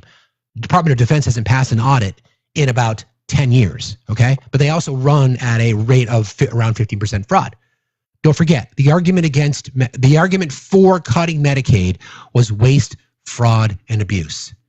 Same GAO reports that Medicaid and that social safety net system runs at a fraud rate of around 5%. And the bulk of that fraud is internal. Administrative errors, clerical errors, not on the recipient side. And here's Christy Noem gaslighting the American public to try to say, we're not racially profiling. But Tom Homan, who works for you, says, yeah, we are. We are absolutely racially profiling. Just want to let you know. It's not the only thing that we're doing, but in our bag of tricks, it's racially profiling. They may or may not have committed a crime. Objectively speaking, here you go. The left has never supported this idea of open borders. The left does not support illegal immigration. The left does not support just letting people stream into our country without vetting. That's not something that we support. I won't speak for everybody, but that's what the majority of people that we speak to, that's not what we support. We support a humane, I can only speak for myself. I look at immigration if you did it this way. Economically, you can flex based on economic needs. Humanitarian, obviously, depending on the circumstance somebody's leaving from, allow them to gain access to our country with a quicker process. And family reunification. Seriously. Seriously. This is what we believe. This is what we believe. You guys are the ones that think all these things are true, and yet now you're supporting racial profiling. And you wonder why we tell you your party is loaded with racists. Because they are telling you. Yeah, we don't want concentration camps either. Exactly. Yeah, good call. Yeah, just a little detail. They're telling you that they're racist. I want a pathway to citizenship. I believe that anybody who's here right now, who's working, anybody who's here, who's been contributing to their community, who's raising a family, I would say everybody's here, grant them amnesty and start from scratch. Everybody here. Give everybody that's here, who's working, who's contributing, who's documented, give them amnesty. Why not? Massive gains to the economy, massive gains to our tax base, massive gains to our culture and to our community. Why not? Give them amnesty right now. You want to solve that problem? Because again, don't forget, we were told that you were only going to go after hardened criminals. I support that. If somebody who's a criminal, who's got a criminal record, or they committed crimes here, then they don't deserve amnesty, and then they should be deported. I don't have a problem with that. Give them due process. Why not? Anyone try that has been deported illegally? Yes. And that's why we'll never vote for a Republican woman or president. Yeah, it's a fair point. So, I mean, there are ways to address this as opposed to just racially profiling people, costing the American taxpayer billions of dollars, waste, fraud, and abuse. Waste, fraud, and abuse. Waste, fraud, and abuse. So just come up with a logical argument. There's no argument, again, there's no argument against legal pathways to citizenship because of the contributions economically. You guys have been conditioned to hate brown people. for no reason other than it feels good. Because mediocre white men, in particular, can punch down at somebody. Because you feel, oh, the male lonely, fuck the male loneliness epidemic. Fuck that bullshit. Fuck that. It's contrived by the fucking patriarchy in general to try to excuse off bad behavior. Fuck that crap. The reason men are lonely is because you're douchebags. The reason you don't have a partner is because you're not responsible. The reason you're not involved with someone is because women choose the fucking bear. Wake the fuck up. You're the problem. I want to quickly thank Vicky. Thank you for your $50 on Venmo, Vicky. Thank you for thanking me for my hard work. Thank you so very, very much. I appreciate you. That's very kind. Stop with the whole, blaming other people for your own inadequacy. That's what this is about. Seriously, just grant the people here. So prove it to yourself. Here's the exercise for you, MAGA. Those of you listening in the chat. Here's the exercise. You have said that you only want the people who are criminals, bad people, deported. Okay? If there are criminals and they're granted habeas corpus, their rights to due process, then I would agree. If they're found guilty, then they should be deported. I have no problem with that. If we're trying to find solutions, I have no problem with that. Here's the issue, though. That's not what's happening.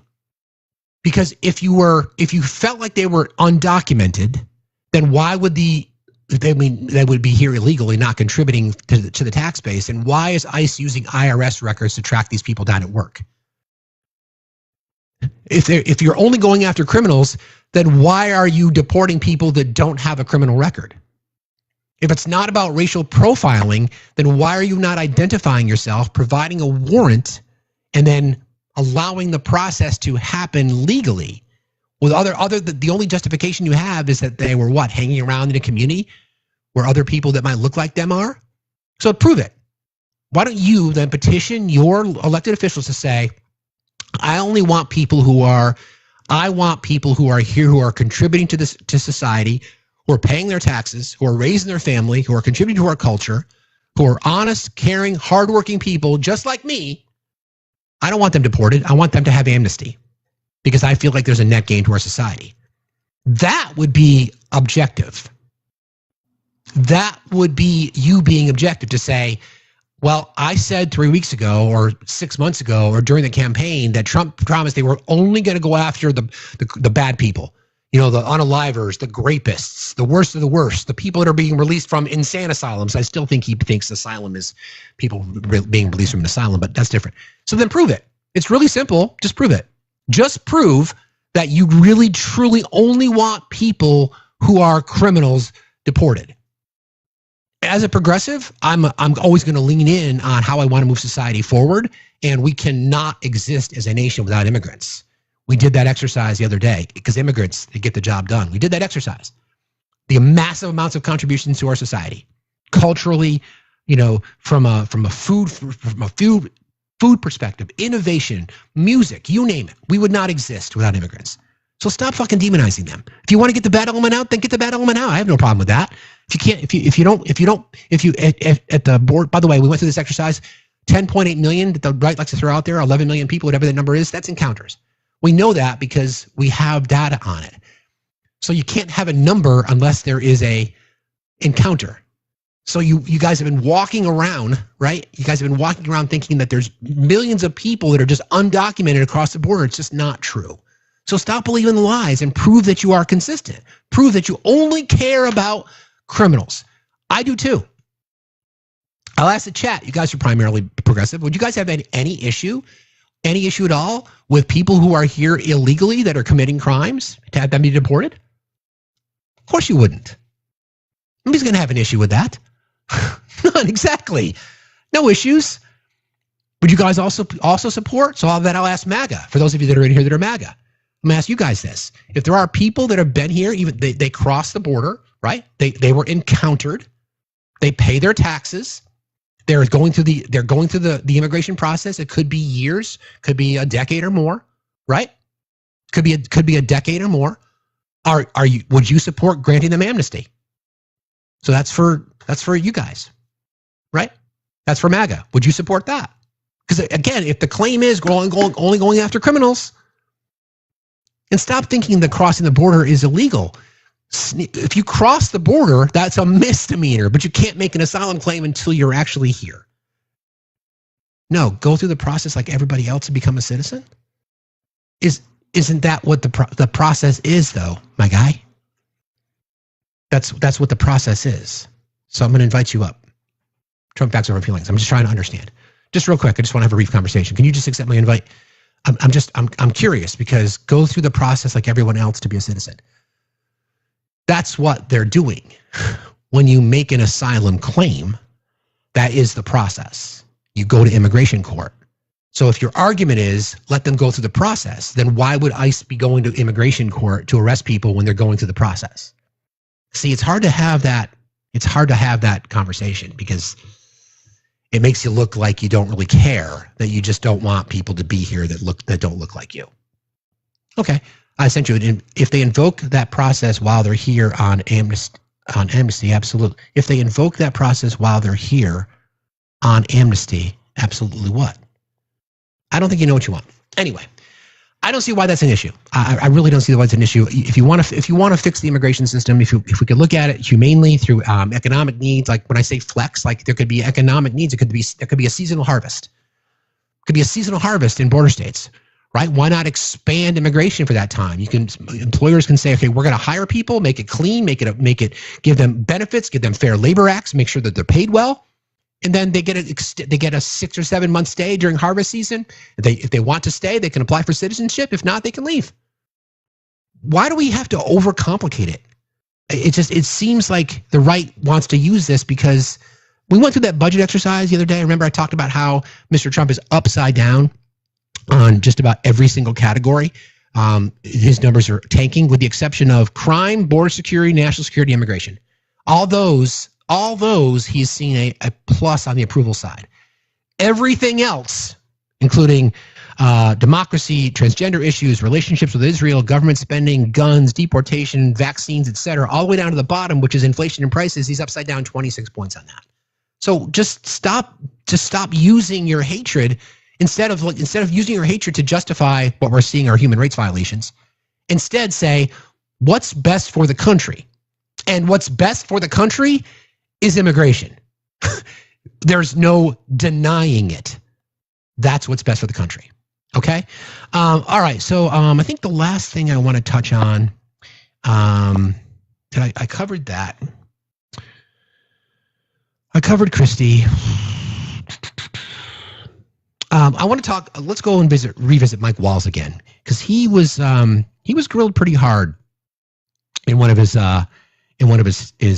during his testimony for his now, because don't forget, Mike Walls was the NSA director, and now he is trying to be the United States ambassador to the UN.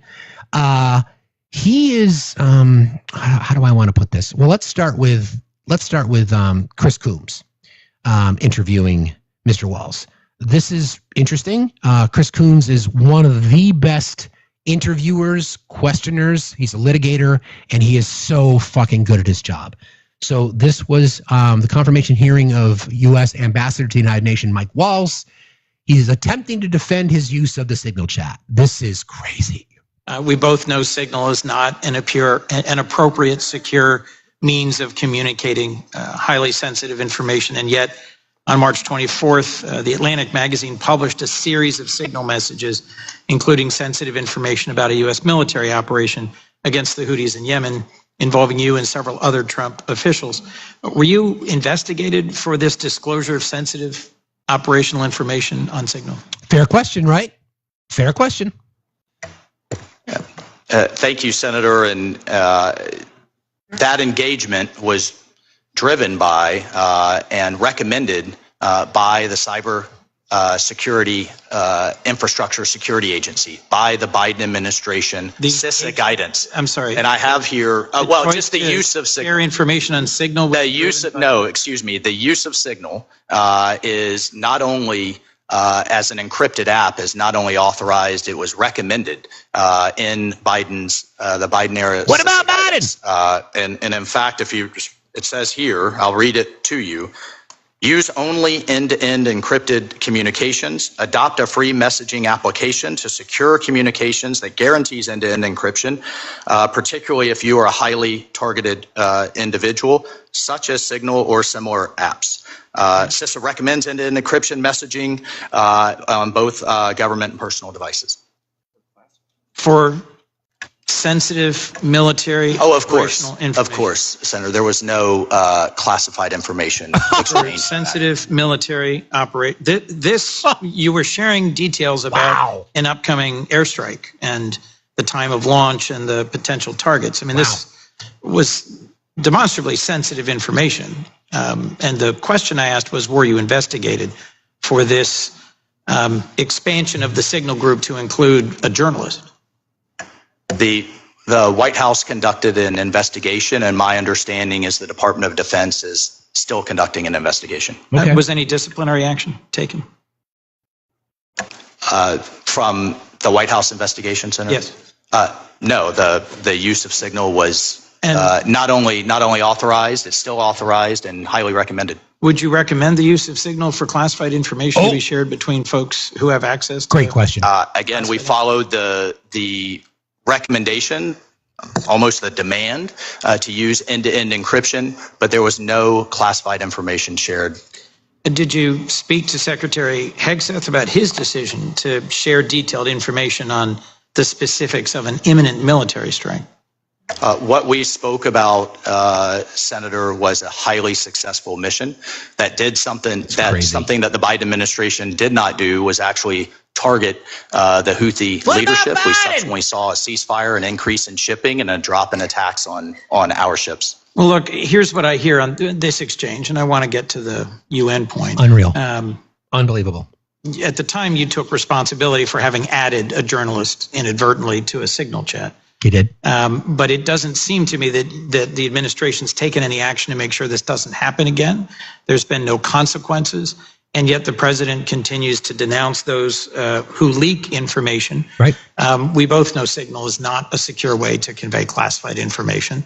And I was hoping to hear from you that you had some sense of regret over sharing what was very sensitive, timely information about a military strike on a commercially available app that's not, as we both know, the appropriate way to share such critical information. Again, Senator, I think where we have a fundamental disagreement is there was no classified information on that chat. Okay, so a few things. A few things. First, the information that Pete Hegseth, Mike Walls, John Ratcliffe, Tulsi Gabbard, et cetera, were sharing on their Signal app came from CENTCOM, Central Command. Pete Hegseth testified to that. Information from CENTCOM is either sensitive, classified, for your eyes only, et cetera. Now, what Mr. Walls is attempting to do is to say that information wasn't classified. Well, it wasn't classified because you fucking shared it, you dumbass. What they're trying to say, he's talking about CISA. What he's talking about is to say, well, the Biden administration told us that we could use Signal. Isn't that hilarious? 2-0 on my crash out? John, you're an idiot. John, nobody likes you. Go back to bed. Nobody likes you. You don't want to have a real conversation, John. You just want to hear yourself talk. Anyway, what's really fascinating is all they do constantly is criticize the Biden administration, but now you're taking advice from the Biden administration to address things? Make that make sense. You lied, Mike. You lied again. You know the information that you got about timing on airstrikes and targets was classified information. You know that. You know it is. We know it is. Even people like John in the chat know that it's classified. Oh, John would never admit that. Hey, mods, I think John is making a run at being the third in our throuple. I'm just throwing that out there. Anyway, just take accountability. And you know what's going to end up happening? fucking guy's probably going to get confirmed again for the U.S. ambassadorship. That's what's going to happen. It's a Senate confirmation hearing. He discloses classified information. He invites a journalist, doesn't take accountability. And by the way, he's still getting paid. Here's more from that hearing, which is just wild to me that people are just want to avoid calling people out for their bullshit behavior. Where is that? Do I have that sound? I think I do. Hold on. Yes, here you go. This is wild. More from the same guy. Despite being removed from your role as National Security Advisor in May, removed from your role, right? Not working. Surprisingly, you've been on the White House payroll for the last few months. So throughout this hearing, you've made assertions that if confirmed, you would root out waste and unnecessary overhead at the UN. So can you confirm for us whether you've been receiving a salary from the White House since being let go at the NSA? Thank you, Senator. I was not fired. The president never said that, nor did the vice president. I was kept on as an advisor, transitioning a number of important activities, and now hope to be confirmed with the Senate's consent to be. Oops, sorry. Hold on. From your role, as was publicly reported, because it's also been publicly reported that you've been receiving almost $200,000 of the taxpayer money since you were dismissed from being the national security advisor. Well, the reporting, Senator, is fake news, which shouldn't surprise anyone. The president was clear. His announcement was, I will nominate fake news Mr. Waltz, and then the vice president was quite clear. So we're going to move on. Okay. So I found some information on that, as a matter of fact. Let me just see if I can pull it up real quick. Mike Walls. I had this set aside someplace. Where did I find that? Prorated salary. It's in the congressional record and from the GAO that he was, in fact, still on the payroll. So again, another lie. A prorated element of his salary from the $195,000 that he makes annually. So it's prorated. So yes, he was still getting paid. Why? Why? Getting paid for what? A special advisor? You see how pitiful it is? See, when we have the information at our fingertips, it's so easy to throw out fake news. It's so easy to throw it out there. So was it fake news that the Epstein client list existed? Was that fake news? Was it fake news, Mike Walls, that you invited, that you yourself just sucked in a journalist from the Atlantic? Was that fake news? Was it fake news that you just lied during your congressional hearing to say that you weren't getting paid when you actually were getting paid? Was it fake news that all you did for 4 fucking years was rail against the incompetence of the Biden administration? And now, to save your ass, we're doing what the Biden administration told us to do. Why the fuck would you do that?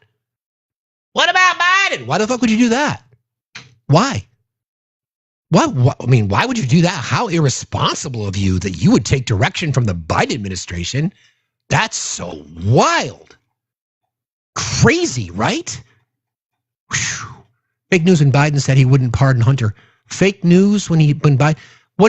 Oh my God, you guys are so. What did Joe Biden say about pardoning us? At this time, I don't see a reason to pardon my son. If you want to have a conversation about pardoning, I totally agree. Why did Donald Trump consider pardoning Ghislaine Maxwell? I don't like the fact that the president has unlimited and unfettered ability to pardon and commute anybody's sentence. You want to change the laws? Sure. Let's change the laws. Let's do it.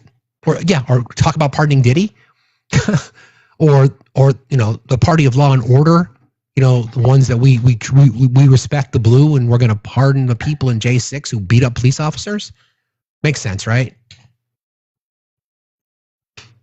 Katie Johnson, yeah, sure. Happen under specific conditions. I think the pardon should only happen under specific. I don't disagree. I just don't think it should be unlimited. I don't think it should be why was Jared Kushner's father, Charles Kushner, pardoned? Why? Okay. So there's that. Last bit of sound I want to play for you guys is some interesting reporting. Actually, let me just close the Epstein loop real quick. This is Clay Travis. He's another one of these wild ass right wing extremists. He's scrambling to try to find justification. Basically, his argument is that Epstein shouldn't be held too badly because he was flying close to the legal age. This shit is fucking wild. Everything that I have seen suggests that Epstein was preying on women that were of age in some states. Oh, I say that. Every state has different laws as to what is the age of consent. And for instance, I believe I am correct. I promise you're not going to get fired for looking it up.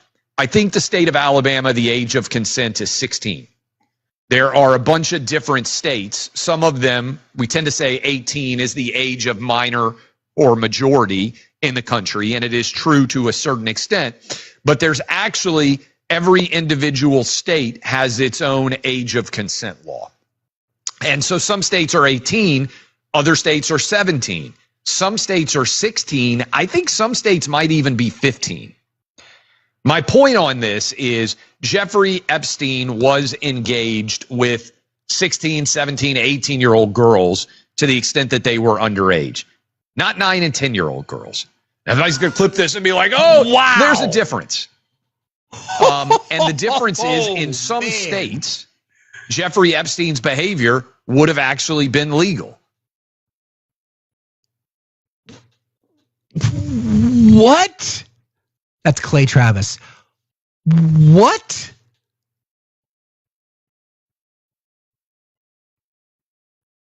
MAGA. These are the people that vote with you. Age of consent. Trafficking, last time I checked, is not consent. I'm going to play that sound for you guys one more time. Sorry, I just think it's necessary. Everything that I have seen suggests that Epstein was preying on women that were of age in some states. I say that. Every state has different laws as to what is the age of consent. And for instance, I believe I am correct. I promise you're not going to get fired for looking it up. I think the state of Alabama, the age of consent is 16. There are a bunch of different states. Some of them, we tend to say 18 is the age of minor or majority in the country, and it is true to a certain extent. But there's actually, every individual state has its own age of consent law. And so some states are 18, other states are 17. Some states are 16. I think some states might even be 15. Damn. My point on this is Jeffrey Epstein was engaged with 16, 17, 18-year-old girls to the extent that they were underage. Not 9 and 10-year-old girls. Now, if I was going to clip this and be like, oh, there's a difference. And the difference is in some states, Jeffrey Epstein's behavior would have actually been legal.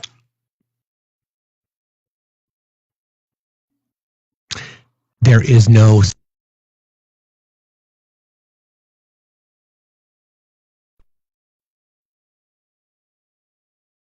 Jeffrey Epstein's actions were legal. That's why he went to jail. Okay, Eggcorn. Okay, if Obama's name is on it, I'll make this really simple for you. Listen, Eggron, listen. If there's no list apparently, but if there is, and the list comes out, and Barack Obama's name is on it, and he is someone who took advantage of young girls, then arrest his fucking ass and throw him under the jail.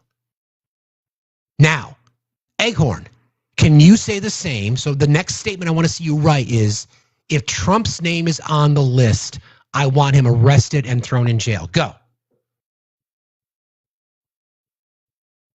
Go. Go ahead. Oh, his name isn't. Oh, you looked. Got it. You looked. You looked at the list, so you saw the list, and you didn't see Trump's name on it. Got it. Okay, good to know. All right. A couple of statements. Thank you, Tiff, for that, and Jess, thank you. So Nick Fuentes on X. This was just a few days ago. So now Trump is claiming the Epstein files. Nick Fuentes. Don't forget, Nick Fuentes, who was card-carrying MAGA, red hat wearing, sitting down with Kanye in Mar-a-Lago, having dinner, praising bobbing the micro P knob of the president, full on MAGA, full on in on MAGA. And we've seen Nick kind of peel away a little bit. This was his statement on X. So now Trump is claiming the Epstein files are a Democrat hoax. LOL, MAGA is unalived. Good riddance. Okay, so here's a statement from the president on True Social. Wow. All right, it's a big one. I got to do the voice for this one. Sorry, it's necessary. The radical left Democrats have hit pay dirt. Again, just like with the fake, all capitals, and fully discredited Steele dossier, the lying 51 intelligence agents, the laptop from hell, which the Dems swore had come from Russia, no, it came from Hunter's bathroom, and even the Russia scam itself, a totally fake and made-up story used in order to hide crooked Hillary Clinton's big loss in the 2016 presidential election.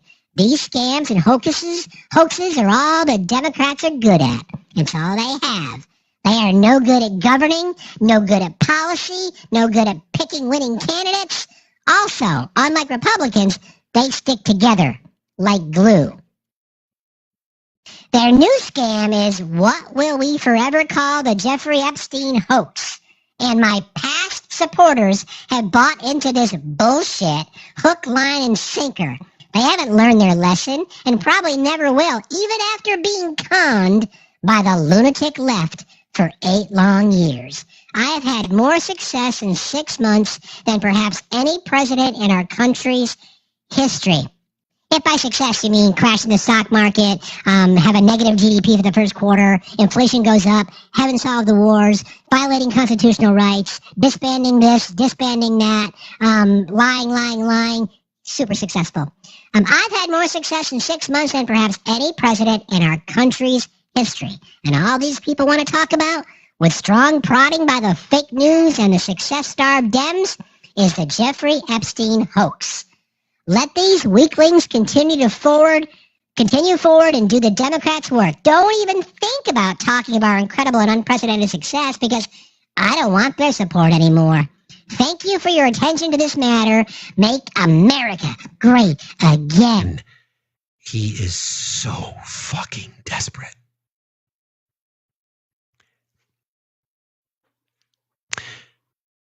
You can't have...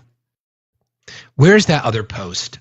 You guys heard that one, okay? I'm going to find the other one because this one is the one. So now that we've heard that, right? Now that we've heard that it's a hoax. Okay? That it's a hoax. So I don't know if that applies when you also put out a statement like this one. Hold on. There are so many to go through here. I'll find it. Just give me a second. Everybody keep tapping and sharing, please. Appreciate you all. Fed should cut rates. Wow, he's stupid. Consumer prices are low. Bring down the Fed rate. Consumer prices went up 0.3%. You dumbass. All right, hold on. Here is so much dribble. He's got, if you guys ever troll on True Social, it's scary how many ads are out there for My Pillow and for Trump merch. It's just a big fucking grift, and it's crazy. All right, this is the statement that got everybody's attention, okay? You heard what I just read. This is a follow-up. I won't give you the voice this time. What's going on with my boys, and in some cases, gals? It's almost like he, hold on. I'll do this first. This is funny, because I feel like he wants to go back in time, and you need to sing the song. Hello, my honey. Hello, my baby. Hello, my ragtime gal. Gals, why don't we sit around the fire and have some sarsaparilla? Sorry, I don't know where that came from. Anyway, what's going on with my boys and in some cases gals? They're all going after Attorney General Pam Bondi, who is doing a fantastic job. We're on one team, MAGA, and I don't like what's happening. We have a perfect administration, the talk of the world, and selfish people are trying to hurt it. All over a guy who never dies, Jeff Epstein. For years, let's see, where was I? For years, it's Epstein over and over again. Why are we giving publicity to files written by Obama, crooked Hillary, Comey, Brennan, and the losers of criminals of the Biden administration who conned the world with Russia, 51 intelligence agents, laptop from hell, and more? They created the Epstein files just like they created the fake Hillary Clinton, Christopher Steele dossier, etc. So then the truth that I just wrote, that the Epstein files are a hoax. So which is it? Were they created by Comey, Brennan, Obama, the Kool-Aid Man, Ronald McDonald, everybody else, Rosie O'Donnell, Ellen DeGeneres, Bruce Springsteen? Were they all in on creating it? Or was it a hoax? This is why your base is angry. This is why your base is so fucking fed up. What is it? What's this one? Thank you, Tiff. Just to close that. Why are we giving publicity to files written by Obama, crooked Hillary, Comey, Brennan, and the losers of criminals of the Biden administration who conned the world with Russia, intelligence agents, laptop from hell, etc.? They created the Epstein files just like they created the fake Hillary Clinton Steele dossier, which was not fake, which was purchased by Fusion GPS, Fusion something together for opposition research, initially done by Republicans and then just sold to the Clinton campaign, which again is part of the process. But anyway, why didn't these radical left lunatics release the Epstein files? What Epstein files? Apparently it's a hoax. Why didn't you during your administration? Because he was sent to jail in 2019 and self-unalived in 2019. Why didn't you send the information out? Interesting. If there was anything in there that could have hurt the MAGA movement, why didn't they use it? But there is no list. It's a hoax.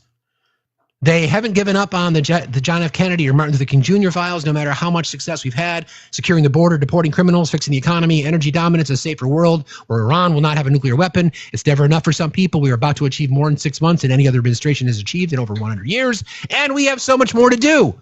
We are saving our country and making America great again, which will continue to be the complete priority. The left is imploding. The left is imploding? Kash Patel and the FBI must be focused on investigating voter fraud, political corruption, Act Blue, the rigged and stolen election of 2020, blah fucking blah, and arresting thugs and criminals instead of spending a month after month after month looking at nothing but the same old radical left-inspired documents on Jeffrey Epstein. Let Pam Bondi do her job. Okay, then do her job. That's what she's looking into as AG and much more. 1 year ago, our country was DEAD. Was it? Okay, let's keep it that way. And not waste time and energy on Jeffrey Epstein, somebody that nobody cares about. Thank you for your attention to this matter. Okay. Good to know. Appreciate you guys. You guys are so on it. Can you, mods, I think we need to take out the trash with Eric Gajan unless he wants to engage. If he wants to have a conversation, he can come up. Otherwise, just leave. Okay, the last little bit of sound that I want to play for you guys is some reporting that came out in regards to Trump and Russia. First of all, let me play this first because this is interesting. This was being questioned in the Oval Office about the lack of response or the fact that, gosh, he's not been able to end this war between Russia and Ukraine. It's so wild. We always joked about this in this space. Guys who talk about the size of their wrench have a tiny wrench. Okay? Mr. Trump has a tiny wrench in just the way he says things. So here you go. Mean anything. Hold on. Sorry. My conversation. I missed the beginning. Hold on. Here you go. Talk doesn't mean anything. My conversations with him are always very pleasant. I say, isn't that a very lovely conversation? And then the missiles go off that night. I go home, I tell the First Lady, I spoke with Vladimir today. We had a wonderful conversation. She said, oh, really? Another city was just hit. So it's like, look, he's, I don't want to say he's an assassin, but he's a tough guy. It's been proven over the years. He's fooled a lot of people. He fooled Bush. He fooled a lot of people. He fooled Clinton, Bush, Obama, Biden. He didn't fool me. Oh, he didn't fool you? Actually, he didn't fool Clinton. He didn't fool Obama. He didn't fool Biden. They knew exactly who he was. He fooled you. So again, guys who talk about the size of their wrench have a tiny wrench. So don't forget, reporting last week that Pete Hegseth paused already congressionally appropriated funds and munitions to Ukraine, and he did that without notifying anybody in the administration, nor Ukraine, nor members of Congress, right? And then Trump was like, no decision gets made in the White House unless I know it's being made. So that was a decision that was made without you knowing, apparently, because you said, I didn't know. I didn't know about that. Well, it's because you're a fucking idiot. And I didn't do this yesterday. Pam Bondi, Kash Patel, Tom Homan, President Trump, JD Vance. Facts. You can call me Steve. I'm live here Monday through Friday, 8 till noon Eastern time. Fuck you. Have a good day. Now there's more reporting about some sidebar conversations that have been happening, offline, so to speak. Well, this one is a little bit disturbing, just because of the context of the conversation. I think I have it here someplace. Yeah, here you go. So this is reported on by, hold on a second. Okay, you'll hear Aaron Burnett talking about this. New details are emerging about a phone call between President Trump and Zelensky. Now, it is the Financial Times that had obtained much of this information, and they are reporting that Trump asked Zelensky on this call, this is what the FT says, Volodymyr, can you hit Moscow? Can you hit St. Petersburg too? The FT says, this is according to multiple people familiar with the call, sources who tell the FT that Zelensky then responded, absolutely. So the quote is, Volodymyr, can you hit Moscow? Can you hit St. Petersburg too? To which Zelensky responded, absolutely. We can if you give us the weapons. We can if you give us the weapons. Now, people briefed on the call, which took place one day after Trump spoke to Putin, said that Trump spoke about, quote, making the Russians feel the pain. Oh. So with all of this, Trump, of course, was asked about this today. Here's what he's saying publicly. Should Zelensky target Moscow or deeper into Russia? No, he shouldn't target Moscow. Oh. All right. Well, that's what he's saying publicly. Privately, of course, could be a different matter. Sources tell CNN that despite Trump's public comments, he has not ruled out giving Zelensky new offensive weapons that Ukraine has long requested and previously been denied, like joint air-to-surface standoff missiles. Now, those missiles, perhaps not the range for Moscow or St. Petersburg, but they do go about 230 miles. And what that would do for Ukraine is put possibly 30 Russian additional air bases, 30 at risk. So Russia tonight is responding, and they're responding by going right there, all the way to the jugular, as they have done in other moments of great tension, and that is by threatening nuclear retaliation. Listen to this clip from state television in Russia that was uncovered by the journalist Julia Davis. She closely monitors Russian propaganda. Here's what she found. Right now, they're considering giving them long-range weapons that can strike Moscow and St. Petersburg. What is Trump doing? He says, it isn't me. We understand that this is a lie. It's America. Therefore, we should clearly understand that we have to conduct a retaliatory strike against America and American forces. Yes, this is nuclear war. So, again, MAGA, conservatives who said, I really just care about my wallet. I don't give a fuck about the things that Trump says, but I'll vote for him anyways because I can't vote for Kamala. Can't vote for her. Can't vote for the smartest person to ever run for the presidency. Can't vote for a black woman. Can't vote for her. I'm going to vote for Trump because he's not going to put us in any wars. The economy's going to rebound. Manufacturing jobs are going to come back. He's going to be transparent, open, and honest. He's going to protect Medicaid, Medicare. Yeah, none of those fucking things happened.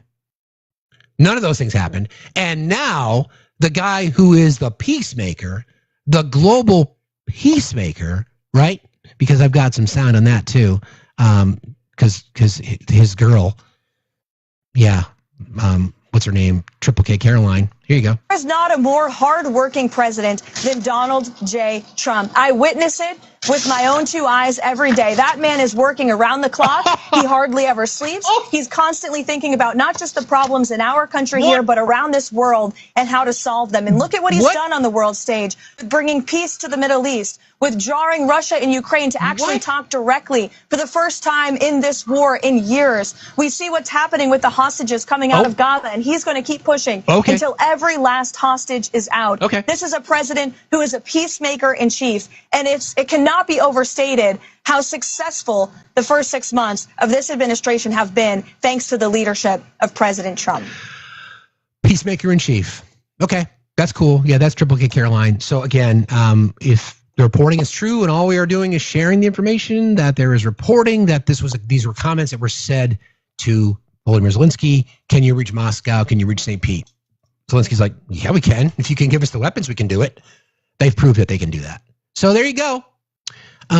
Okay, shifting gears. The topic of the day is Republicans must cheat to win, and I can prove it. So I have talked about this in this space many, many times about how, from where I sit, for somebody who's been paying attention to this for a very, very long time,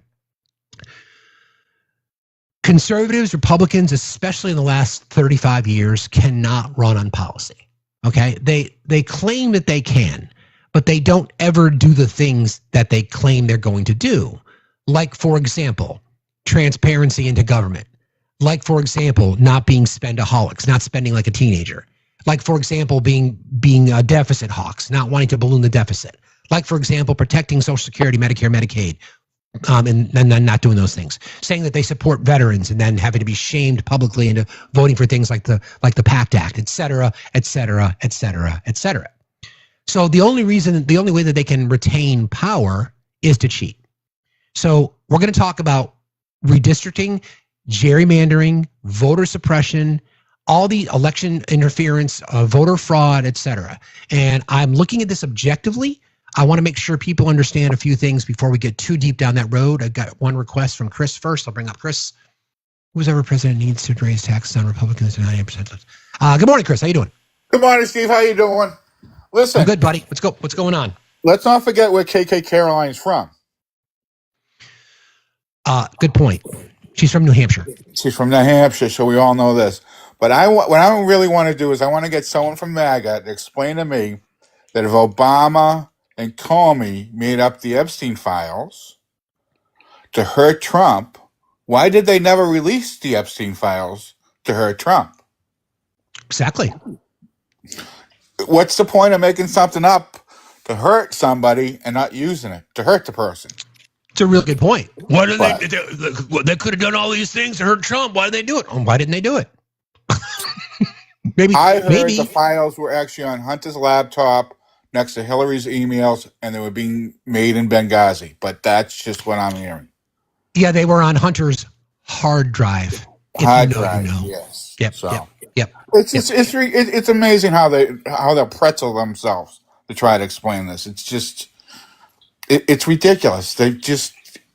Everything's obvious. Of anybody who was involved with Epstein, any name you ever heard with Epstein, the one who you would say, oh yeah, definitely, would be Trump. You look at his record with with Miss Teen Universe pageant or whatever it was that he owned, about bragging about going backstage, about the whole thing with John Casablanca and the next top teenage model, that whole crap with that people should look. I mean, everybody, anything he does, you go, yeah, okay, I believe him. He'd be involved in that, but they're fine with it. It's amazing. They just want to see Tom Hanks's name and Jim Carrey's, Bill Clinton's. They'll believe that, but no, sure. Much like you, I don't give a shit who's on the list. I don't want everybody felt held accountable, thrown under the fucking jail. I don't care who it is. I don't care. Exactly. So. Yep. All right, Stevie. Appreciate you, buddy. Have a good day. See you later. You too, buddy, pal. Bye. Be good, kid. Take care. Go Sox. So, try. It brings up a really, really good point. Really, really good point.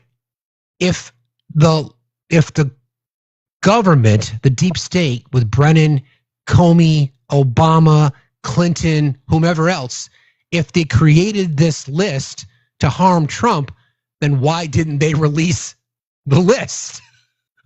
Right? It's crazy. Okay, so first let's talk about the difference between what redistricting is and what gerrymandering is. Redistricting is something that's done every 10 years, and it's based on the census, right? So when the census comes out, what that does is that you look at where populations have moved, whether they've moved in and or out of congressional districts, and depending on that, right? Depending on that, that may then force the legal redrawing of maps. Gerrymandering, by definition, is legal, but it's done, typically speaking, in between the census period of that 10 years. So here's the summaries. Redistricting is the legal routine process of redrawing electoral district boundaries, usually every 10 years after the U.S. Census. Happens every decade after the census. The purpose is to ensure districts have roughly equal populations reflecting demographic changes. Again, roughly speaking, roughly same populations. It's required by law and applies to congressional, state legislative, and local districts. It is usually done by state legislatures, independent commissions, or the courts, or a combination of those three. Okay? Example. If a city grows rapidly, it may be split into more districts, or rural districts may be combined due to population decline.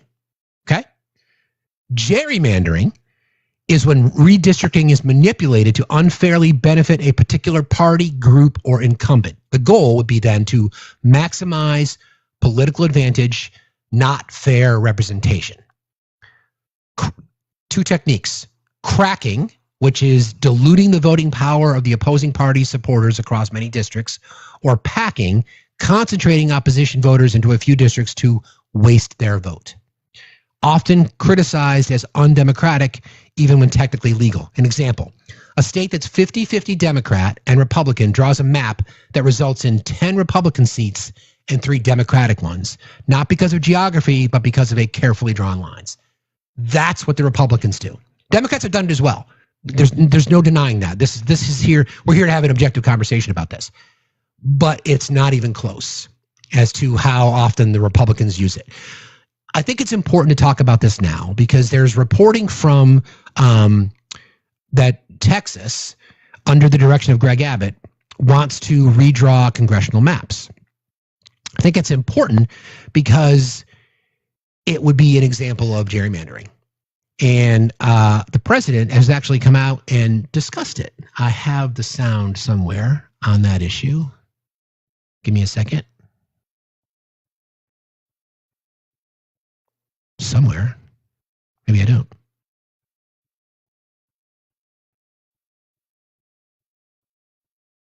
Thought I did. Well, I can talk us through it. Trump wants 5-seat pickup from redraw of Texas congressional map. Okay, so look, the reason that the headline is Republicans must cheat to win, because they know, typically speaking, midterm elections has a negative impact on the incumbency. It didn't happen to the extent that it was. Remember, there was the talk about the red wave in 2022, and that just didn't happen because the Republicans proved that they were incompetent, right? Typically speaking, you'll see shifts as the party in power usually takes a hit during the midterms, okay?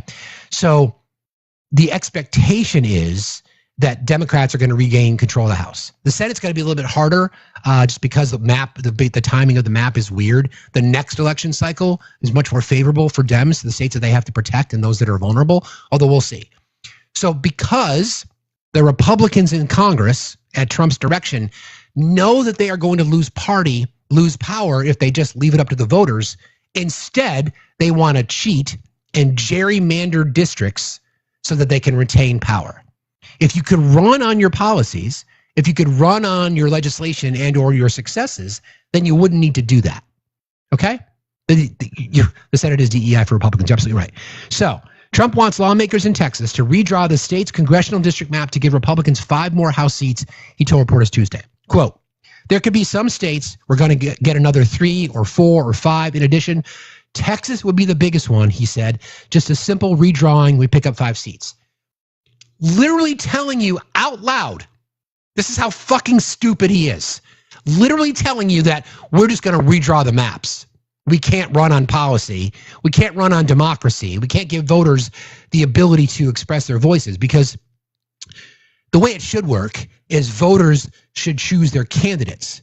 What gerrymandering does, it gives candidates the ability to choose their voters. Okay? So that's the plan. Gavin Newsom has come over the top to say, okay, well, you're going to do that in Texas. We're going to do the same thing in California. That's what I want to see. We're going to go through the exercise. Let me just finish this story real quick. Okay. The White House and Department of Justice pushed for the redistricting, Politico reported, and Governor Greg Abbott asked state leaders to do it during a summer special session. The move is seen as an opportunity for Republicans to prevent Democrats from flipping the House back in 2026, but some see it as a dangerous risk. Yeah, no shit.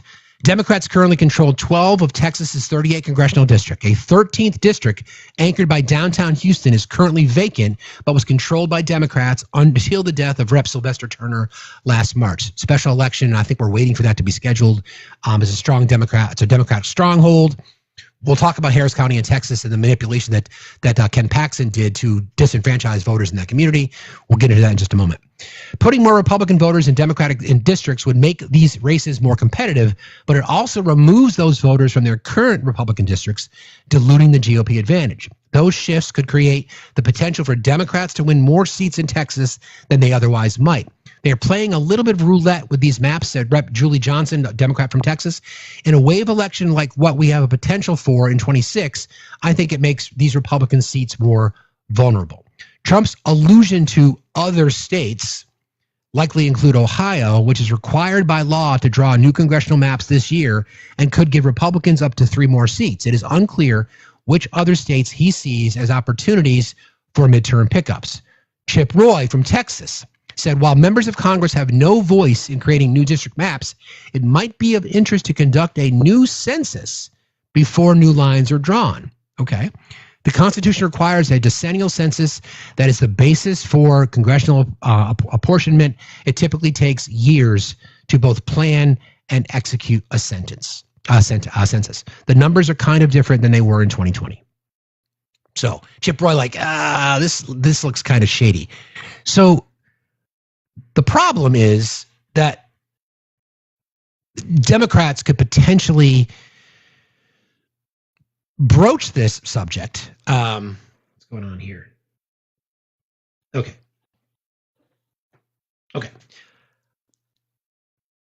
There was a meeting called by Hakeem Jeffries. So Hakeem Jeffries, the House Democratic leader, told Texas Democrats on a call on Tuesday that the moment required everyone to take extraordinary actions. National Democratic leaders are encouraging state Democrats in Texas to consider walking out of a special legislative session this month to block Republicans from redrawing the state's congressional maps ahead of the 2026 midterm elections. Okay? I'm kind of thinking let them fucking do it. As long as there's going to be a response.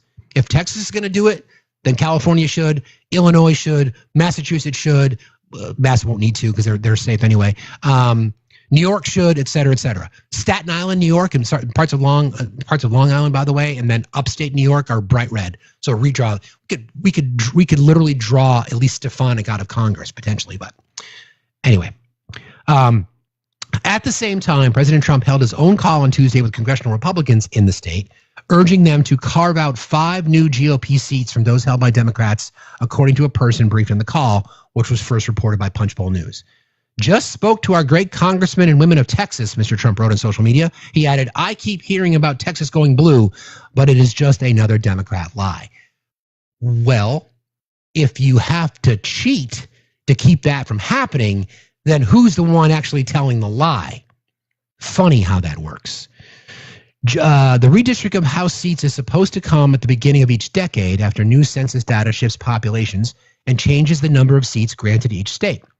Reapportionment in the middle of the decade is rare and almost always contentious since it's driven by political considerations, not demographic shifts. In this case, Mr. Trump is openly trying to use new maps to stave off midterm Democratic gains that will potentially cost his party control of the narrowly divided House. It's important that we fight back, said U.S. Rep. Lizzie Fletcher, a Democrat whose Houston district could be affected. What is happening is absolutely unacceptable and a betrayal of Texans. During the Democratic call on Monday evening, which lasted for more than 2 hours, Democratic leader in the House, Hakeem Jeffries, and the chairman of the Democratic National Committee, Ken Martin, spoke with who I've had a phone call with a while back, but it wasn't as good as you guys would have hoped, spoke with about 40 Democrats in the Texas House. Mr. Jeffries called the coming special session an all-hands-on-deck moment that would require extraordinary actions to block Mr. Trump and Texas Republicans, according to a person familiar with his remarks who spoke on the condition of anonymity to discuss the private conversation. Democratic call on Monday also included Eric Holder, who served as AG under President Obama and has led efforts to reverse gerrymandering in the House, according to a copy of the call agenda that was obtained by the New York Times. The leaders did not directly call for a walkout, according to 3 people with knowledge of the call who spoke again on conditions of anonymity, but they left the impression that it should be considered. Here's the problem. Where's the math here? At least 100 members must be present for the 150-member Texas House to take action on legislation. So Democrats would need 51 of their 62 members to sign on to the walkout. Each member who walks out would face a $500 a day fine under rules adopted by the Republican-dominated Texas House after Democrats broke quorum with a walkout in 2021 during the last regular session. That would equal $15,000 per member if Democrats broke quorum for the entire 30-day special session, which begins next week. So it's like Texas. Everything's bigger in Texas, including the corruption, apparently, and the waste, fraud, and abuse. You've denied federal funds to help your community. You deny women rights to their body. You won't accept the fact that you are a recipient state for federal dollars. You have a failing education system. You don't address public health. And you have to cheat your way to retain control, not only of your own state house, but Congress. Okay.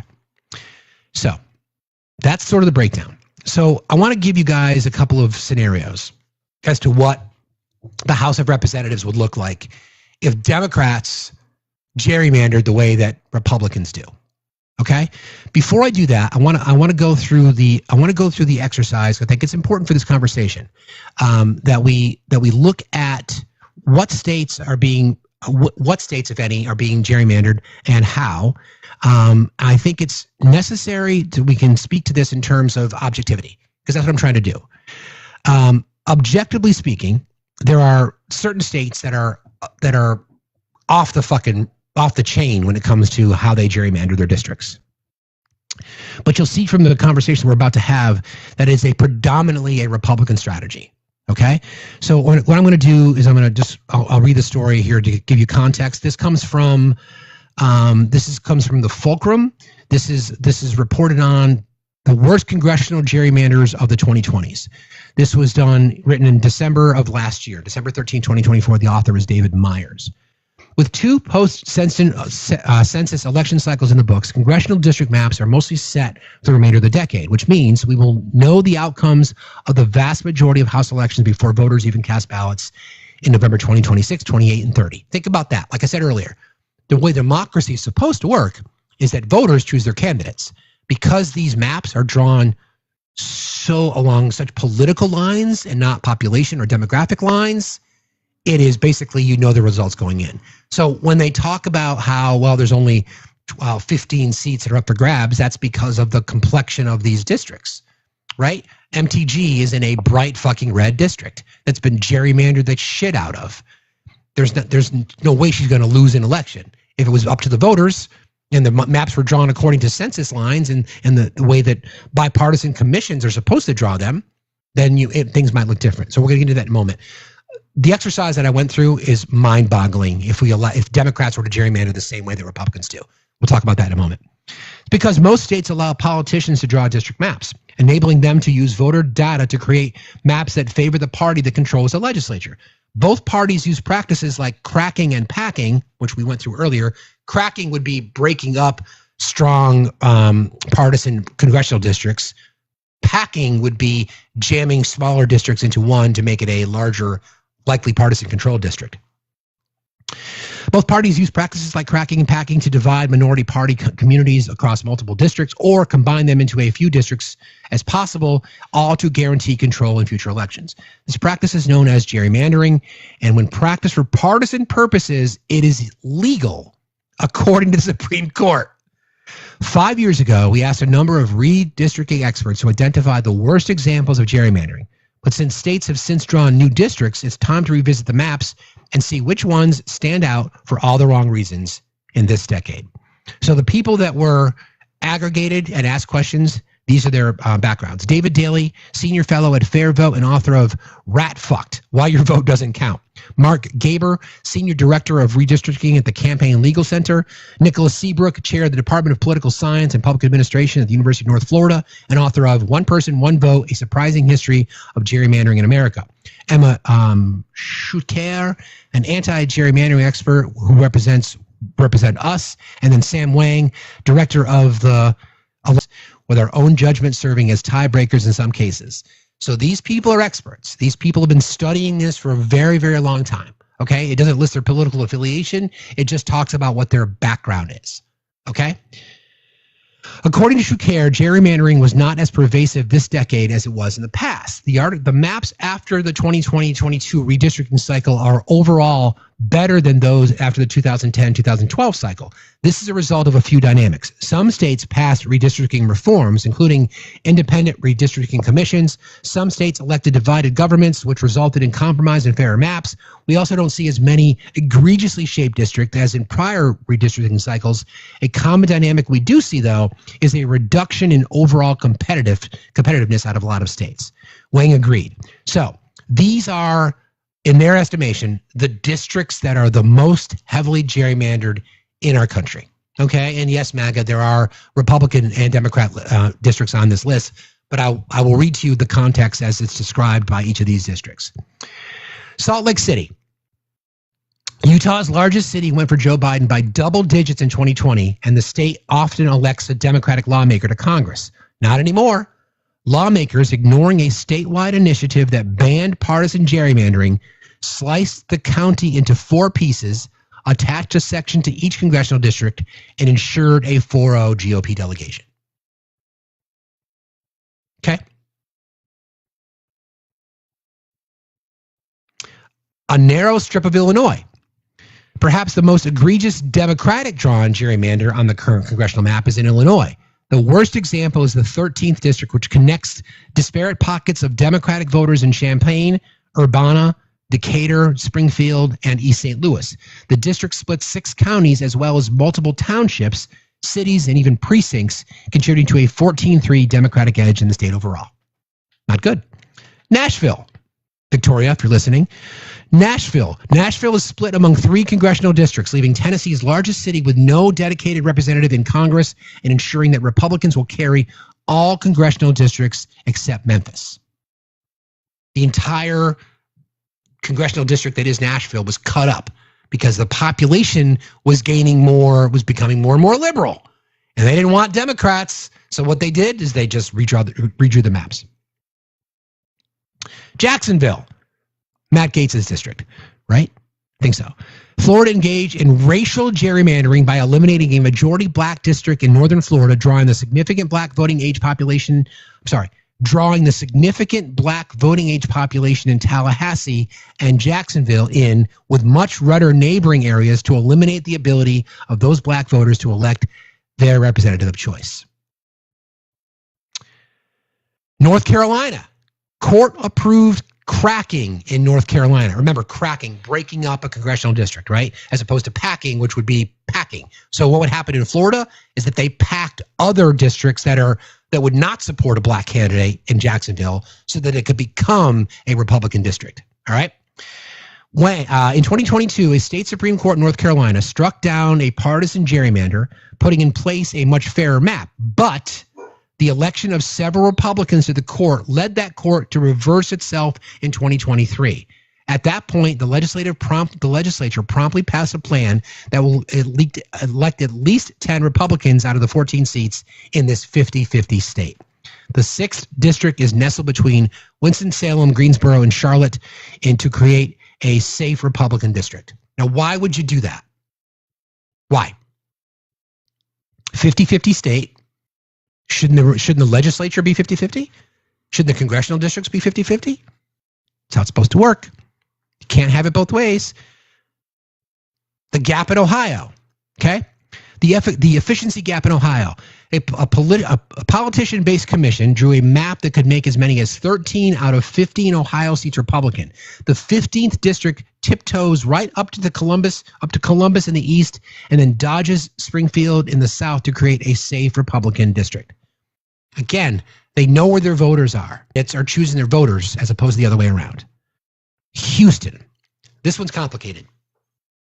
It's impossible to pick one favorite district in the Houston area, which has expanded in several directions, with burgeoning Asian and Hispanic populations. The Partisan Redistricting Commission has managed to pack heavily Democratic communities into the 7th, 9th, 18th, and 29th district, thus allowing the nearby 2nd and 38th districts to be safely Republican. So districts that already were leaning to Democrat, they just put more Democrats in those districts, taking them from competitive districts that were currently run by Republicans. Come on. Suburban Houston also experienced a loss of competitiveness through the splitting of coalitions in the suburbs to ensure that none of the districts drops below 60% safe for R. It's worth noting that the Texas map gives national Republicans a built-in edge while calculating House seats. Democrats win in 46 to 48% of the congressional votes, but are only able to win about 34% of the congressional seats. It's fucking cheating. It's just what it is. It's just cheating. And there's a couple more I'll read for you here. This one is in Indianapolis, Indiana. Republicans sealed a 7-2 edge in Indiana and turned a closely contested seat in Indianapolis to a safe GOP district by packing Democratic pieces of Marion County into the already safe blue 7th district. George Washington University political scientist Chris Warrenshaw called the map one of the most extreme gerrymanders in history. So, again, Las Vegas. When Nevada Democrats use highways as artificial boundaries to distribute Hispanic voters between two districts, giving them partisan influence but removing their ability to vote as a unified group, the northern boundary of Nevada's 1st district goes right through heavily Hispanic areas of greater Las Vegas. So, yes, it happens on both sides. There's no doubt about it. There's no doubt about it. But the examples that I've given you here, and these are the ones that they called out as being the most egregious, are crazy how the efforts that Republicans have gone through to protect their congressional districts. Question is, how do we respond? All right. So the question is, what would the House of Representatives look like if Democrats gerrymandered the same way Republicans do in their states? Okay? Nothing different, just doing exactly what Republicans are doing, using the same strategies of packing and cracking, the same process, right? When you have a majority in your legislature, then you use the power of your legislature, you use the power of your Supreme Court, and you gerrymander the fuck out of these states. Because if that's what Republicans are going to do, then that's the way you fight back. Okay? So, if Democrats gerrymander congressional districts as aggressively as Republicans have in key states, the House of Representatives would likely tilt significantly more Democratic, possibly even overriding the natural geographic advantage Republicans currently enjoy. This is what it would look like. Why gerrymandering favors Republicans? Geography helps Republicans. Democratic voters are heavily concentrated in cities, suburbs as well, while Republican voters are even more evenly distributed across suburbs and even into rural areas. This naturally gives Republicans an edge, even in fair maps. I would agree with that. GOP-controlled states like Texas, Florida, Georgia, and North Carolina have used redistricting to maximize Republican seats, even in swing or blue trending districts. Several analyses have been done. So I got data from the Cook Political Report, from 538, academic studies, modeling, and this is what I came up with. This is what the House would look like under the same rules that Republicans use now when it comes to gerrymandering. These are the current lines in the House, right? It's 222 to 218. That's what we know. I'm sorry, this is the range. 218 to 222 seats expected from Republicans based on the gerrymandered maps. Currently, Democrats will be 213 to 217. That's the max, right? Highly competitive, as they describe it. If GOP style Dem gerrymandering, that would mean that the likelihood of safe Republican seats would be 190 to 200, and Democratic seats would be 235 to 245. Dems would gain 20 to 30 seats. Maximum Dem gerrymandering, like exactly like full-on extreme, like the Republicans did in the examples that I just gave you, it would be 255 to 180 Democrat. Dominant. So once again, this is just data, okay? This is just data. So I know I'm going to see the Republicans just flapping in the chat. This is what you guys do, okay? This is what you do, which is, again, Republicans must cheat to win. So now they're doing it again. So we've got the president saying, oh, yeah, I'm just going to have them redraw the maps.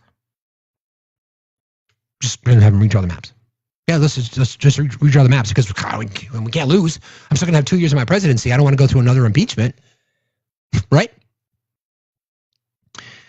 There are states where there could be significant pickups for Democrats, okay? New York, there is no independent. So did the GOP draw the map in the state of New York? That's the question. Was the GOP drawn? No. An independent commission overruled once the GOP attempted to try to do that. Okay? So Democrats could pick up 4 to 6 seats in New York. I talked about that before, right? Staten Island, parts of Long Island, very Republican. Parts of northern New York, western New York, very Republican. California, 5 to 10 seats, possibly. Illinois, limited, 1 to 2. New Jersey, 2 to 3 seats. Oregon, small gains possible, 1 or 2 seats. Maryland, 1 or 2 seats possible. Massachusetts, already all Dem. Not going to get any more gains there. And then Washington, 1 or 2 seats drawn with gerrymandering. Okay. So the courts, how do they play into this? So court and political limits on Democratic gerrymandering. Democrats control fewer trifectas, governor and both chambers of their state legislatures. Which is a problem. Republicans have a lot of advantages in that regard because they've, again, think about what they've done. They've manipulated their own districts, their own representatives to their states and to Washington so that they could have these conservative majorities, in some cases super majorities, and in many cases just a trifecta. Many blue states have independent redistricting commissions. Those states include California, Colorado, Michigan, Arizona, and Washington. These states cannot be gerrymandered under current law, limiting Democrats' ability to counter GOP-drawn maps in red states like Texas, Florida, and North Carolina. Then you would need the legislature in these states to pass a law to change the rules. Okay?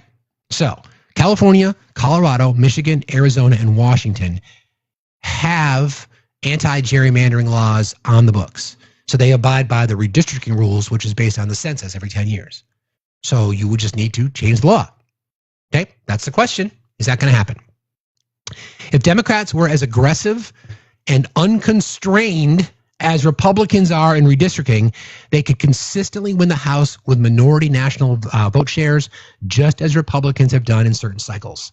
The House could skew Democrat by 20 to 40 seats in most cases. Democratic self-restraint, reform efforts, commissions, and court decisions in blue states block them from maximizing that advantage. Here's my call for you guys. 212-224-3121. Call your member of Congress. All right? Call your state house. Call your state legislatures, call your representative at the state level and say, I would like you guys to introduce legislation to gerrymander the fucking shit. I don't recommend using those words. I would, to my state. If you have Democratic legislature in your state, I would ask them that very question. I'd give them the information that I just provided you for free, that Texas is doing this. And they're going to be, because I guarantee you, if Texas does it, then other red states are going to do the exact same. I believe in democracy.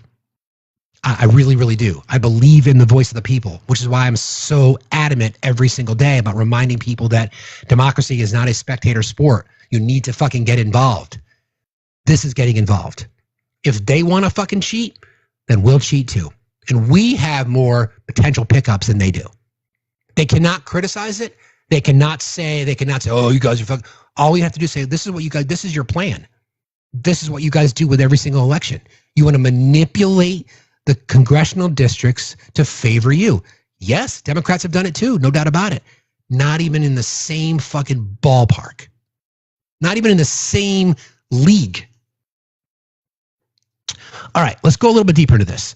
So there are some opportunities within North Carolina, upstate New York, and then how those particular districts could certainly be redrawn based on just simple Republican approach to gerrymandering. It's going to require some legislative changes, so you need to lean into your courts. These are the tactics, though. The traditional tactics, just to reiterate, packing, where you concentrate the opposing party's voters into few, overwhelmingly one-sided districts to waste their vote. Meaning that if it's already a blue district, 15, 18, 20-point blue district, you redraw the maps to put more people who would likely vote Democrat into that district, right? Just to make it, instead of 15 to 20, becomes 35 to 40. But it doesn't change the amount of representation you have to Congress. Instead, it dilutes other districts around, which either make them more competitive or a layup to the opposing party. Cracking is the opposite. You split urban, it's typically urban or minority districts across multiple districts to dilute their influence. That's what happened in Alabama, right? So you cracked districts in Alabama by dividing up communities of color, which represent around 25 to 28% of the population of Alabama. Yet they only could represent about 16% of their voters when they redrew the map. So once again, Alabama said, we don't care about our voters. We, the officials running for office, are going to tell our voters who to vote for. That's not how it's supposed to work. They got sued. They lost. The Supreme Court said, no, you need to redraw your maps.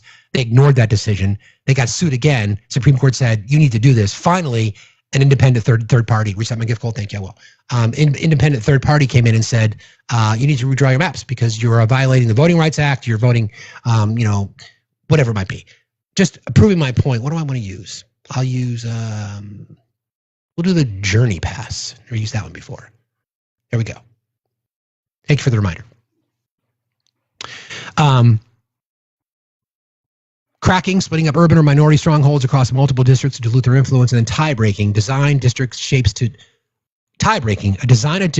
to just tip suburban or rural mixes in favor of your party, minimizing its inefficiency. So you take just enough voters from one district, or you push out just enough voters from one district to try to make it seem like, yeah, we're trying to abide by the rules here. Everybody has a voice.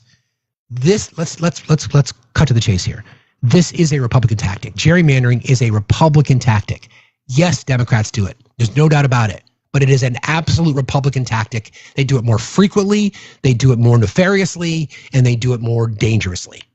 There's again, not my opinion. This has just been studied. I read this article. I've been researching this shit for a while. It's the fucking rules. I'm a liar. Why don't you jump in the box, Mel? Okay. I just sent you an invite. I just want to know what I'm lying about. I'm just curious because I might have forgotten. I might have forgotten what I lied about.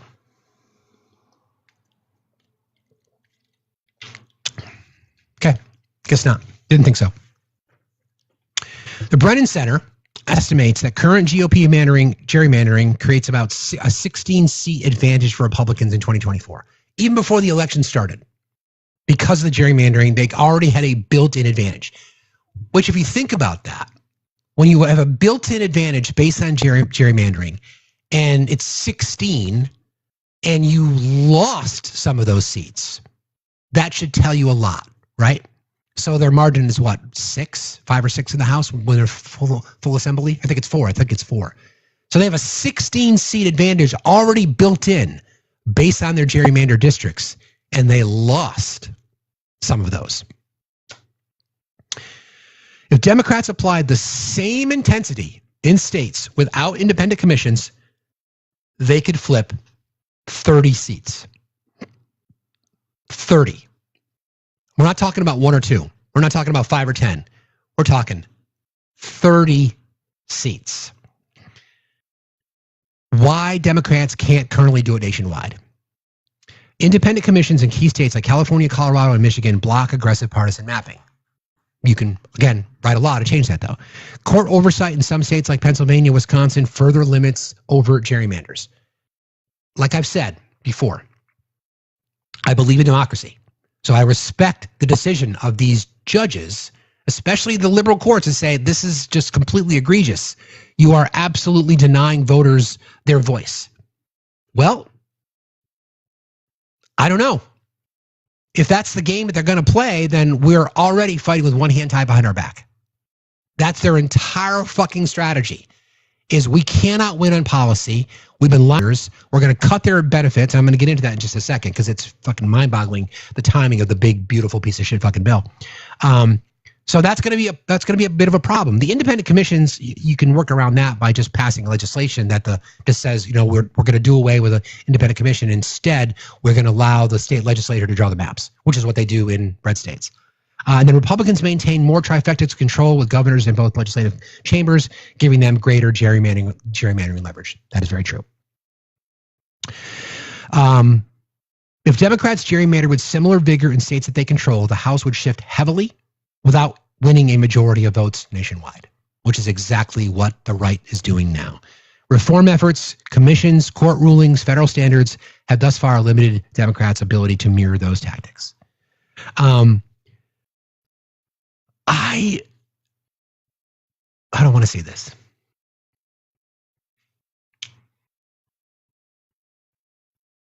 I don't want to have to go to that extreme. I don't like people being disenfranchised. I really don't. I want more participation in democracy. That's what I want, right? I want more people's voices to be heard. I want more representation. I want communities of color and marginalized communities in general to have their voices heard based on their population, not based on a random drawing with a Sharpie. That's what I want. But we are in a world now where we know the harm that is being done by this administration. We see it every single day. We see it multiple times a day. And unless we fight fire with fire, we're going to continue to lose. Let me just check in real quick here. Thank you, Francis. Appreciate you very much. Hang on one sec. Thank you, Stacy. You guys are very kind. Appreciate y'all. That's very sweet. Where was it? Hold on. I lost my place.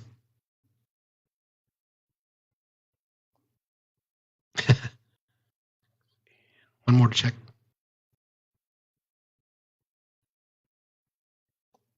You guys are very kind. Thank you very much. I appreciate you all very much. Okay, so what the gerrymandering does is despicable enough, right? The gerrymandering is done. I mean, basically now Trump's statement is like, yeah, I'm just going to tell Texas to redraw the map. That's just basically saying, okay, yeah, we know that gerrymandering is legal, but we're going to tell people that we can't. What they're acknowledging is they're not going to be able to hold the House.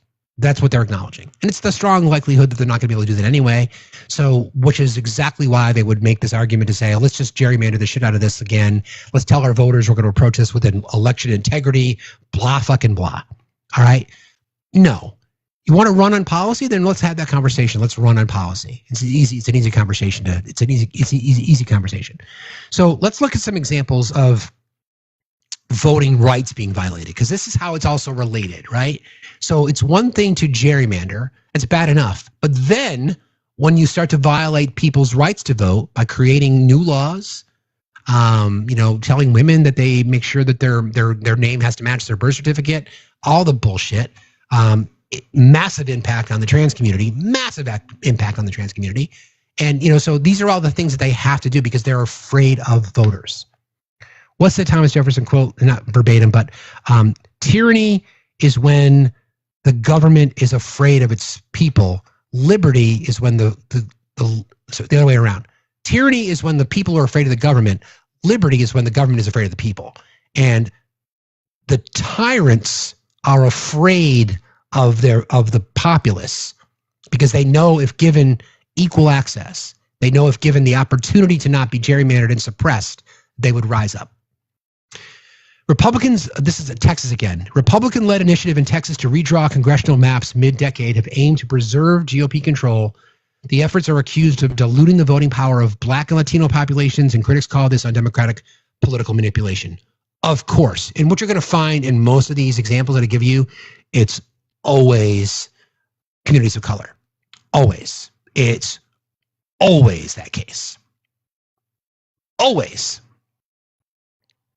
GOP-controlled North Carolina Board of Elections moved to purge nearly 100,000 voters lacking specific ID information, relegating them to provisional ballots. Critics argue this may suppress minority votes, prompting a threatened lawsuit by the DNC. Okay? Georgia election rule changes. Republican-led changes in Georgia empowered county officials to question local election results before certification, raising concerns from critics that this could lead to delays or interference in election outcomes. Of course, we know about souls to the polls. It's a big deal in Georgia in particular, and a lot of southern communities where large groups from black churches would organize after church on Sunday, and they would literally go to the polling locations together. Right? So they tried to change the laws. Don't forget, Georgia passed laws about not being able to hand out food and water in line. So you're making it harder and harder and harder for people to vote. So gerrymandering on top of voter suppression. Not a good strategy for democracy. Republican-backed bills in states like Arizona, Kansas, Missouri, Texas, Utah aim to require documentary proof of citizenship to register to vote. Observers raise concerns about the impact on eligible voters lacking standard documents. Poll tax. Some states, they want to claim driver's license. That's a poll tax. You do not have to have a driver's license to vote. To register to vote, you have to prove who you are. That's it. That's it. So why would you introduce more legislation to make it harder and harder? It's because you can't win unless you cheat. And then there's this thing called Operation Eagle Eye that goes back. I forgot all about this. That goes back to, let me read this one first. In North Carolina, a Republican judge who lost a 2024 election challenged certification, claiming tens of thousands of voters cast illegal ballots. Individuals, he said, had incomplete registrations. Critics view this as an attempt to suppress votes from demographic groups like young or new voters or voters of color. And he lost. Okay. Operation Eagle Eye, Republican-led campaign from the 1960s in Arizona, used literacy tests, language challenges, and other methods to intimidate or challenge minority voters. Yep. And then voter caging in the 1980s to the 2000s. The RNC used mailers to minority areas in the 1980s and early 2000s, then challenged undelivered return mail as a way to purge voters. The expectation was you got to return the mail to be considered registered. Many cases didn't. They claimed then that proves that they're not valid or eligible to vote, and they wanted to kick them off the rolls. Georgia voter purges under Brian Kemp from 2012 to 2018. As Georgia's Secretary of State, Brian Kemp oversaw the removal of 1.4 million voters, disproportionately impacting Black, Asian, and Latino residents. Courts later ruled parts of the practice unconstitutional and burdensome. And then Pennsylvania voter ID law in 2012. Pennsylvania's 2012 voter ID law, championed by Republicans, was struck down by a court as unconstitutional. The law was found to impose unique burdens on low-income, elderly, and minority voters without evidence of fraud. So every single time when we bring up these examples of election laws that are trying to be questioning voter rights, it always comes down to minority communities. Every single one. So that should tell people a lot, right? Every single time we ask Black women to show up, they always fucking do. Every single time. Their vote is being challenged. Their communities and their congressional districts are divided along racial lines, et cetera, et cetera, et cetera. Every time we ask for them to show up, but they do. I wouldn't anymore if I were them. But guess what? They have to. They have to. So where the fuck is everybody else? Where's everybody else? Why are people just not going to vote during the midterms more? People who are making these ridiculous laws or passing legislation to suppress the vote of American citizens are doing it because they don't think the American electorate will respond. They'll think that people just, they're not going to show up. They're not going to care. They're not going to show up. We'll stay in power. Don't worry about it.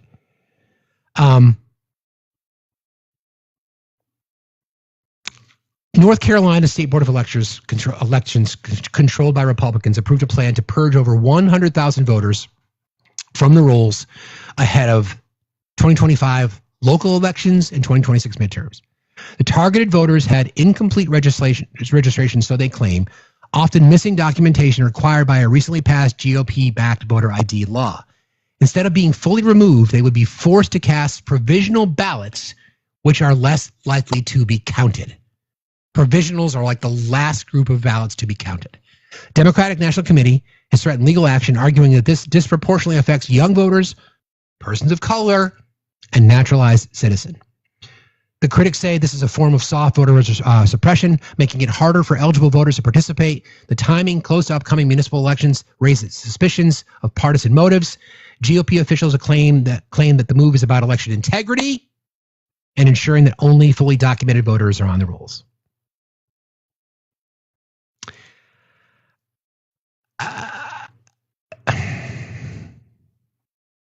We went through Georgia. We went through Texas. Alabama. 2014 strict voter ID law requires a government-issued photo ID to vote. Affects elderly, rural, and black voters, especially those without driver's licenses. Requires a government-issued photo ID to vote. Government-issued photo ID would be what? Driver's license, passport? What else? So if you don't have that, that's what's called the poll tax. That's unconstitutional. Can't do it. If you don't drive anymore, you turn in your driver's license. You may never have needed a passport. What's a state ID? What is a state? What's a state ID? What is it? What's a state ID? Right? I want to talk about some cases of voter fraud. It's extremely rare. Okay? First of all, it's extremely rare. When it does occur, it's typically individually or isolated. There's no widespread voter fraud. But here's the funny thing. Reporting from the Department of Justice, more Republican officials and voters have been involved in high-profile voter fraud cases in the past decade, especially tied to the 2020 election. Now, wouldn't you find that amazing? Isn't that just hilarious that the data tells us that? Funny how that works, isn't it? Good morning, Weber. How are you this morning? Good morning, Steve. I'm great. How are you? I'm doing fine. Thank you for being here. What's on your mind? You were talking about the state IDs. I know, I don't know if everybody knows this, but for example, Massachusetts, you can get a state ID, it looks just like a driver's license, but doesn't give you the right to drive. I have friends who are blind. That's the only reason I even knew about it. Okay. So if they need an ID, they can go to the registry and get an ID, and they'd have to, of course, show all of the documentation. But it is possible to get a state ID, but you still have to pay for them. And when you don't have a registry near you, or you don't have the funds to pay for something like that, it is absolutely voter suppression. Correct. Yep, it's a poll tax, which is against the law. Exactly. That. So yeah, I appreciate that. We'll look. I'll look more into that. You're right. I would imagine there was something there that doesn't. I don't think we have something like that in our state. You know, school IDs, but that wouldn't be a state issue. That would just be like your individual school ID. But I appreciate you sharing that with us, friend. Thank you for being here, and thank you for your continued support. You're awesome. Thank you so much. We love you guys. You got it. Bye. Bye. All right. So let's talk about some of the instances of Republicans versus Democrat when it comes to voter fraud cases. Okay. And I've got a really disturbing one that I'll read to you guys. The name Crystal Mason might ring a bell. We'll get into that in a moment. Party breakdown. Donald Trump supporters in various states. Double voting, voting for dead relatives, false addresses. Dozens convicted or under investigation currently. Mark Meadows. Remember that name? Vermont has a non-driver identification card. Thank you. I appreciate that. I don't even know because I'm a driver. Mark Meadows, Trump's chief of staff. Registered to vote in North Carolina at an address he never lived at. Investigation opened. Bruce Bartman from Pennsylvania voted for Trump using his dead mother's identity. Pled guilty. GOP operatives in North Carolina 2018. Ballot harvesting scheme in North Carolina 09 House race. New election was ordered because of that. GOP voters in Nevada 2020 voted twice. Once for wife who had died. Convicted. Democrats. Minor cases of non-citizens registering unknowingly.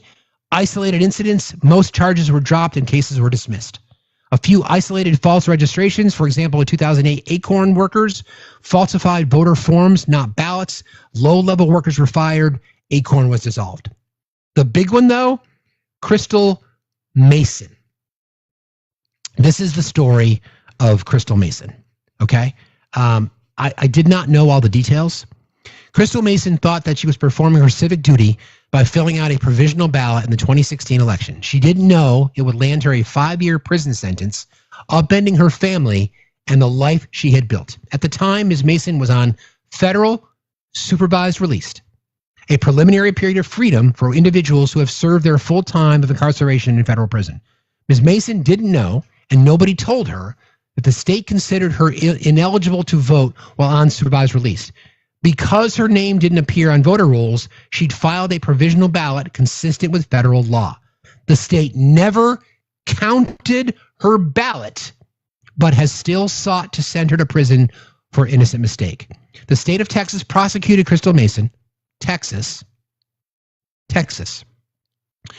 prosecuted Crystal Mason for the crime of illegal voting, which bars someone who, quote, votes or attempts to vote in an election in which the person knows they are not eligible to vote. Ms. Mason cast a provisional ballot in 2016 election while under federal supervised release, which Texas claims makes her ineligible to vote. Her provisional ballot was never counted, and Ms. Mason cast it on the suggestion of a poll worker.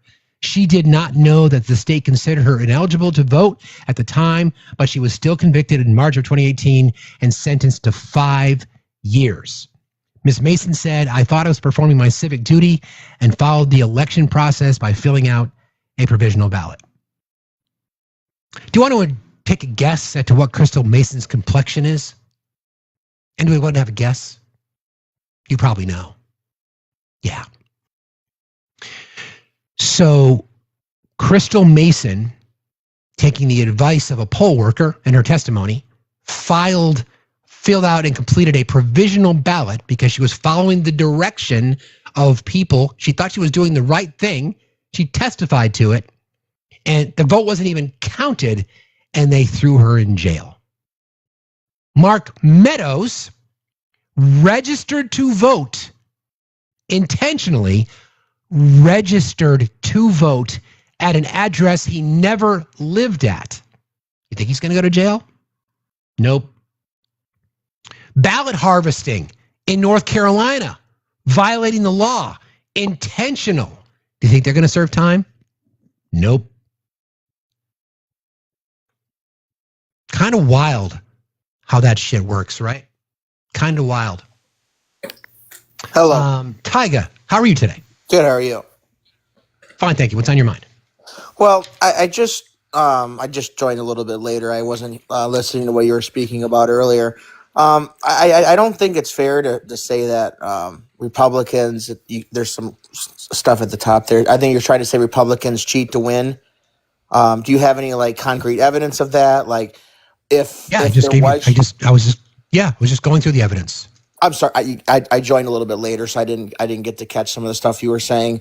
Do you know what gerrymandering is? Do you know what gerrymandering is? Yes. Okay, so then Republicans, both parties do it, but we give evidence where 75% of the most egregious examples of gerrymandering come from Republicans. So why would you, if you felt like you could run on your policy, then why would you need to cheat by redrawing maps constantly?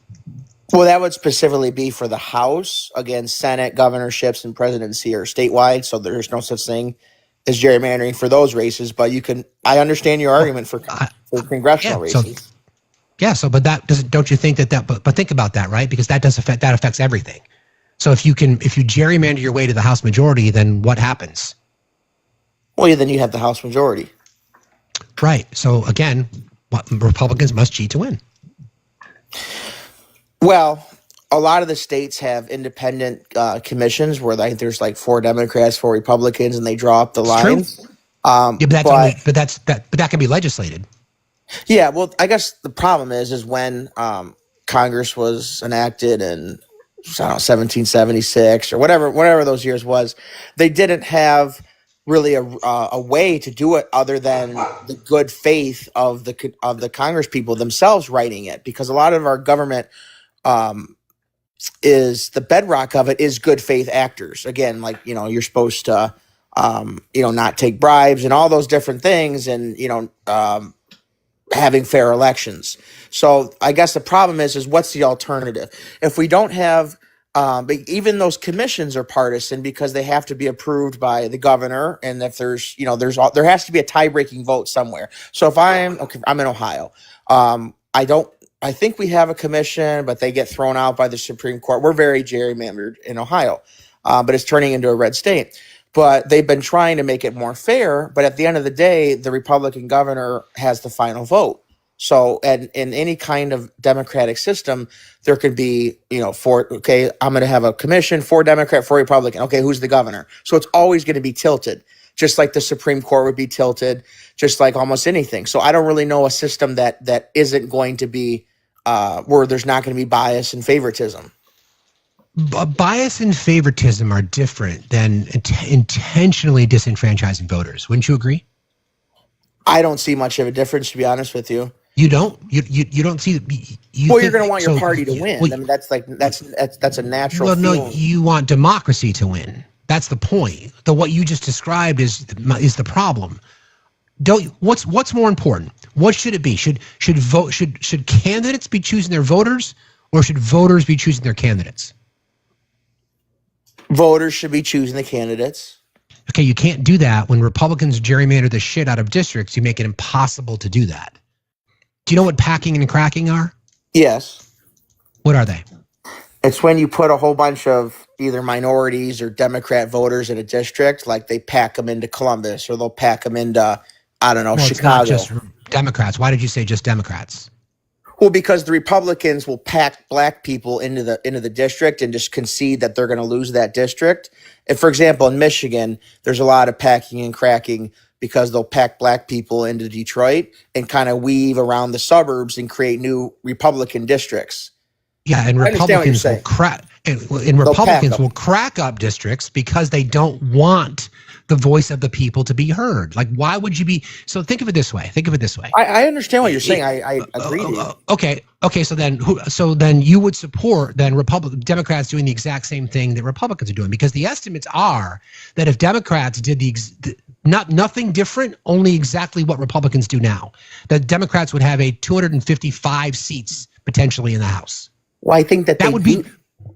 Go ahead. Well, would you support that? No, I would not support that. Okay, but are you Republican? Yes. Okay, your party has done that to maintain control of the House. And you know what? You know how we know how badly they suck? Because they have a built-in 16-seat majority based on gerrymandered maps, and they only have a 5-seat majority based on the election results. So I would agree with you if Republicans are continuously losing senator races, governorships, and president's elections, and they never lose the House. Then that'd be a problem. I would say that I don't necessarily agree with your argument that it's so gerrymandered because they just won the Senate and the presidency. So there would be a problem, and I would say Factsstillmatter, whatever your name is. There is a problem if the House never goes Democrat, but the Democrats continuously have the Senate and they continuously have the presidency. That would be a problem because that would show that Republicans are incapable of winning statewide elections. So gerrymandering, like I said, does not apply to senators, governorships, or presidencies. I do believe that, I do believe that Republicans by and large are incapable of winning statewide elections. And I'll give you a perfect example, because the Senate is DEI for Republicans. Yes. I'll give you a perfect example. So I live in a state where there's 600,000 people. Okay. I have 2 senators. I have 2 senators in my state. So the math would be that they each represent 300,000 people. You follow my logic on that? Makes sense, right? Yes. Okay. So do you think Vermont or Montana or Wyoming or some of the least populated states in our country, which by and large are red states, should they have as much power as senators from Texas or from California or from Illinois or from Florida? I believe in that system. I don't. I never have. But that's okay. That's what our founders decided. again, but our founders also decided that that black people shouldn't have the right to vote, that women shouldn't have the right to vote. So you make changes as your society grows. So why should two senators from Vermont have as much influential power on policy as two senators from California who represent tens of millions of people? Well, because I guess in a conservative framing, those California politicians should have to take into account what somebody from Vermont says, because their thoughts, and every culture is different. Again, like Vermont versus Texas, the people are completely different. So we can't just say, okay, well, we're going to outnumber you, so you have absolutely no say in anything. I feel like that's but isn't that what representation means, though? Not really, because what we're saying is that Texas. Wait, what do you mean? What do you mean not really? So do the senators from California represent more people than the senators from Vermont? Yes or no? Yes. Okay, so then shouldn't their votes matter more? I'm trying to just test your logic here. That's what I'm trying to do. I'm trying to test your logic. That's why we have California has so many House seats, is because it's such a big state and they have more power. Like the California delegation, when they send them to the United States House Representatives, I don't know, I think 40 something. I don't even know how many seats they have, but it's a lot. It's the most in the whole country. 55. Yeah, 55. They're the most in the whole country. So that's why they compromise. Yeah. So Wyoming has one. They have one representative. Vermont has one. Vermont has one. Alaska has one. Yeah. So that's what the House. And then they said, okay, that would be a problem if the entire population of Wyoming or Vermont only got one representative in California. So on the Senate side, we're going to give them more dogs in the fight. We're going to let them have two senators. I feel like it's a good system. I don't see the problem with it, because my logic is answered for and your logic is answered for. With the House side, you get your way, and on the Senate side, I get my way. And I feel like that's how America's supposed to work. And then, whoever every 2 years, 4 years, you run, hey, this is what we want to do for the country. And, and then you win based off of that. I understand what you mean. I mean, you're not getting as nearly as much senatorial representation individually as you would in Vermont opposed to California. But, those states already have immense more power. Especially with their House of Representatives. I just don't see exactly how, obviously, again, but I could say, yes, there's gerrymandering and even in Democrat states is too, but it pales in comparison. I'm going to break this down for you. So, 21 states in the United States are represented by Democratic senators. Okay. 21 of the 50. Do you know what the population split is? By chance, have any idea what the population of representation of the senators in our country that are Democrat? Any idea? I would say that there's a lot more people in the Democrat states. Is that what you're asking? Well, they represent more people. Yeah, there's more. Right. So it's 150 million people that the Democratic senators represent in our country. 150 million. Okay. So they represent a significant portion of our population, right? Yeah. Significant portion. So the issue that I have is this. If you have a state that doesn't have representation like Democratic states do, then why should they have as much power? Hang on one second. Let me finish my question. The reason I say it as such is because when we have the Senate, whose job is to confirm Supreme Court justices, for example, right? To confirm cabinet positions. If they represent less than half the population of the country, then the voice of the people is not being heard. I would say, if it were me, I would consider really looking at the complexion of the Senate, not only the physical complexion, but the geographic and demographic reflection. Because I don't think, and I've got two progressive senators that I like in my state, but I don't think they should have as much power as senators from Texas or senators from Florida or senators from California or senators from Illinois. It's just a population game. So why should we have Supreme Court justices that are on the Supreme Court that were confirmed by people who don't represent the majority of Americans? Why is that? Because your whole argument is completely blowing away the whole states' rights things, and each state is subscribes to the union. If we this do is a federal issue. Does the Supreme Court represent all citizens or just Republicans? All citizens. But so then therefore, why should the minority population? Why should the minority of the population be responsible for a decision that affects everybody? Because those states are sending who they want to participate to the federal government. So we have our state in Vermont or, I don't know, Maine. They said, okay, this is who we want to represent us to the federal government. And my guy, states aren't the people, though. I'm talking about population. If you want to say the population of the state. Yeah, but it's the population of the citizenry. You're a United States senator, right? I see it, Rusty. 1 second. You're a United States senator, okay? Which means that you are responsible for legislation, for example, that just went through the Senate and the House that impacts everybody. So senators in Montana and Wyoming just got to vote to cut Medicaid for people in Vermont or Illinois or California. Well, yeah, but because that's how the whole country would work.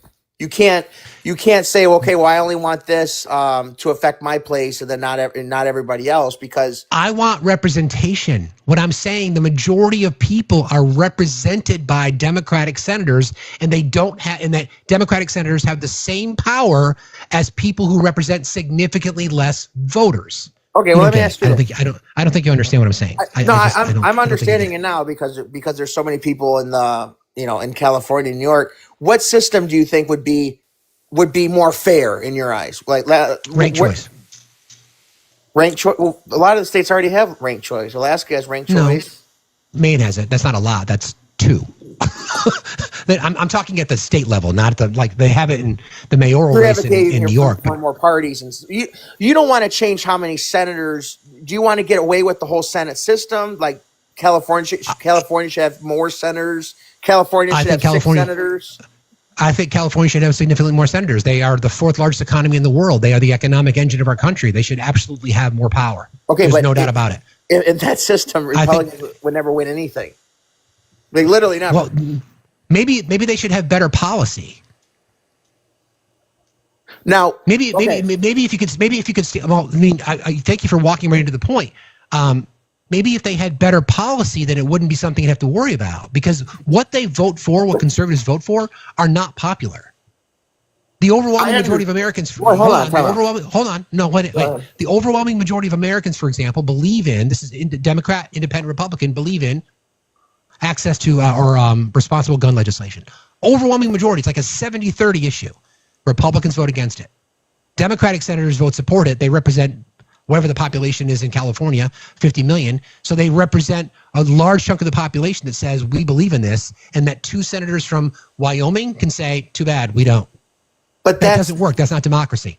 But that's at the Senate level, then obviously the House. But Americans just got a choice federal wide. It was 1v1, no gerrymandering, no nothing, and they chose the Republican candidate. So your argument, again, it's almost like you want to gerrymander the Senate, but the American people just got it. It was 1v1. No gerrymandering, no games, no stealing, no nothing. It was 1v1, and they picked Trump. So your argument, I'm just not seeing it. Well, but Trump didn't win the majority of the vote. Well, he won more. He didn't get over 50%, but he won the He beat Kamala by but the majority of Americans voted against Trump. Yeah, by 0.02% or something tiny. Why does it matter? But the majority of Americans voted against Trump, right? You're not understanding my conversation. Hi, Rusty. How are you, buddy? Well, of course I am, but I mean, they had a 1v1. Again, we're talking about the House and the Senate. Go ahead, Rusty. Let me bring up 2 quick points here. Since what's your name, Tyga? Since you brought up the founding fathers. When it comes to 2 things in our system, one being the Electoral College, and 2 the Senate system, which of the 13 original states had a population of 45 million people? None. Great. Which of the original 13 states had a population that was 60, 80, 100% higher than any of the other states? None. Great. Which of the 13 original states had the ability to use light speed communication? I don't even know what light speed communication is. I'd say none. 0. Okay. So the reason that we use the Electoral College is because information had to go by horse and carriage. That was the fastest way to process information. So instead of taking mountains of votes to a central location for counting, we had the Electoral College to represent those people who voted in particular states. Those people then went to Washington to cast their ballot. We have computers in our hand that are infinitely smarter than those that launched the Apollo rockets to the moon. We don't need the Electoral College anymore. We have light speed communication. We also have populations that are wildly different state by state.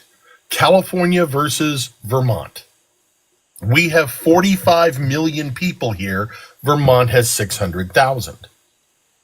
So, yes, I agree that the system was set up so that you had representatives and the Senate, and their power structure is different. But the overall goal was to represent the people. Then you look at this wild disparagement of populations. That system needs to be amended. It absolutely does. I live in California. I live next to Los Angeles. Los Angeles has a higher population than Wyoming, than Alaska. The city I live in, just outside of LA, has a higher population than the entire state of Alaska. Why in the world should my 2 senators be fighting for us against this block of senators from all these super red states who combined don't represent the population of Los Angeles, California? Because it's the whole issue of a state is sovereign. No, the answer is they shouldn't. State's not sovereign. That's an opinion. No, it's not opinion. That's fact. Answer. Yep. It's in Tyga. It's not. They're not sovereign. Are you a sovereign citizen? Do you believe you have a driver's license? I'm not a sovereign citizen. Okay, so the states aren't sovereign, right? They're not sovereign. So the whole point, Tyga, and I'm glad somebody mentioned this. Thanks, Tiff. Do you know how senators were initially appointed? I don't know. They were chosen by the state legislature. They were not. It was not a vote of the people. It took constitutional amendments to change that. Did you know that? No, I didn't. Okay, so and Rusty's point is exactly the point of the argument. If we're talking about a functioning democracy, and yes, we are a democracy, a constitutional republic is a form of democracy. By definition, we are a representative democracy because we vote for people who vote on our behalf. Would you agree with that, Tyga? Yes. Okay, so what we're talking about is the will of the people. Are you a person who believes in we the people? Yes. Okay, so if we the people, if the majority, like I said earlier, the argument that I'm making to you is that the polling's been done on this for decades. We the people support firearm legislation, universal background checks, expanded access to mental health checks, red flag laws, etc. We the people, Republican, Democrat, and Independent, believe that a woman should have a right to their body. We the people believe that we should not be deporting people like we are illegally. So the majority of people in our country, citizens, the majority of people here believe in these things, which goes back to the argument that we're trying to make. Senators and representatives, ultimately, who represent more of the population are losing because of the way Republicans gerrymander their congressional districts and the fact that senators from Wyoming, Montana, Vermont have the same power as senators from California, Texas, Illinois, Florida. That's not democracy. Okay. Okay? That's not democracy. And remember, the only time in the last 40 years that a Republican has won the popular vote was this last election by like less than 1 point. George Bush. So that should tell you something. Like I said, the last 40 years. Yeah, real quick before I have to drop. I mean, it's the population of Alaska is 740,000 people. Let's just, because I don't want to do the math in my head, let's round it up to 1 million. My state has 45 million, which means my senators have 450% less power than the senators from Alaska. 450% less. How in the world is that equal representation? It's not for in the Senate, and I said at the beginning of this that it's made up for with more House seats in the House of Representatives. They had it in mind. But that doesn't matter. That doesn't matter when something goes to the Senate and hits the giant red brick wall. That is Lisa Murkowski, Tyga. Absolutely. What about her? She could have said the majority of Americans who will lose their health care. Again, every Democratic senator voted to keep people's rights to their own health care, to not have the destruction that this economic package. The overwhelming majority of Americans represented by the Democratic senators in D.C., in Washington, said no to this. And Lisa Murkowski, who is a senator from Alaska, who only represents, what, 500,000 people at best? 740,000. Yeah, so there you go. Divided by 2. So there you go. So that's what we're talking about. And she tried to make it. She argued to make an exception for Alaska. She said, "Okay, if my state can get the exception, screw the 45 million in California." Let me ask you this. Let me just yes or no. Does Lisa Murkowski have the moral obligation to care one iota about Californians? Yes or no? Yes. She's an American. She's a United States senator. She's a United States senator because I'm glad you asked that question, because the law that she signed onto by voting for affects every single American. It is one thing if Lisa Murkowski is trying to get legislation passed that would benefit her state. For example, something to do with roads or something to do with getting some sort of an industry into her state. It is another if Lisa Murkowski is voting to get something for her state and screw everybody else. That's wildly different. It's not, I want to get these roads brought to my state because it'll benefit my state. But instead what she's saying is, I want these roads to come to my state, and I want the roads in California to be destroyed in the process. I want no roads in California. Screw those Californians, but my 700,000 people should have nice roads. That is not being a U.S. senator. Okay, well, Uncle, that's subjective. There could be. It's not subjective. I might not agree with it. I might say, hey, she should look out for other people. But there could be some Republican in Alaska that says, F Los Angeles. I only care about Alaska. They do, and they're called Republicans. And they're called Republicans. That's the point, Tyga. You're kind of. I'm not even sure if you know this. Hold on. I got to drop, brother. Thank you, buddy. I appreciate you. See you later. So, Tyga, you're kind of walking into the point, right? So, state senators and state representatives, their job in their state is to do what? Represent their state. Correct. Right. So represent their district. I served in my state house, so I represented my district. Okay, my town. When you get to the federal level, now, yes, you can say Lisa Murkowski is a senator from Alaska. There are only 100 of them. What they do in D.C. is to initiate laws and pass laws that affect everybody, right? Yes. So you cannot say, I'm going to prioritize my state over everybody else, especially if that means other states are going to get harmed.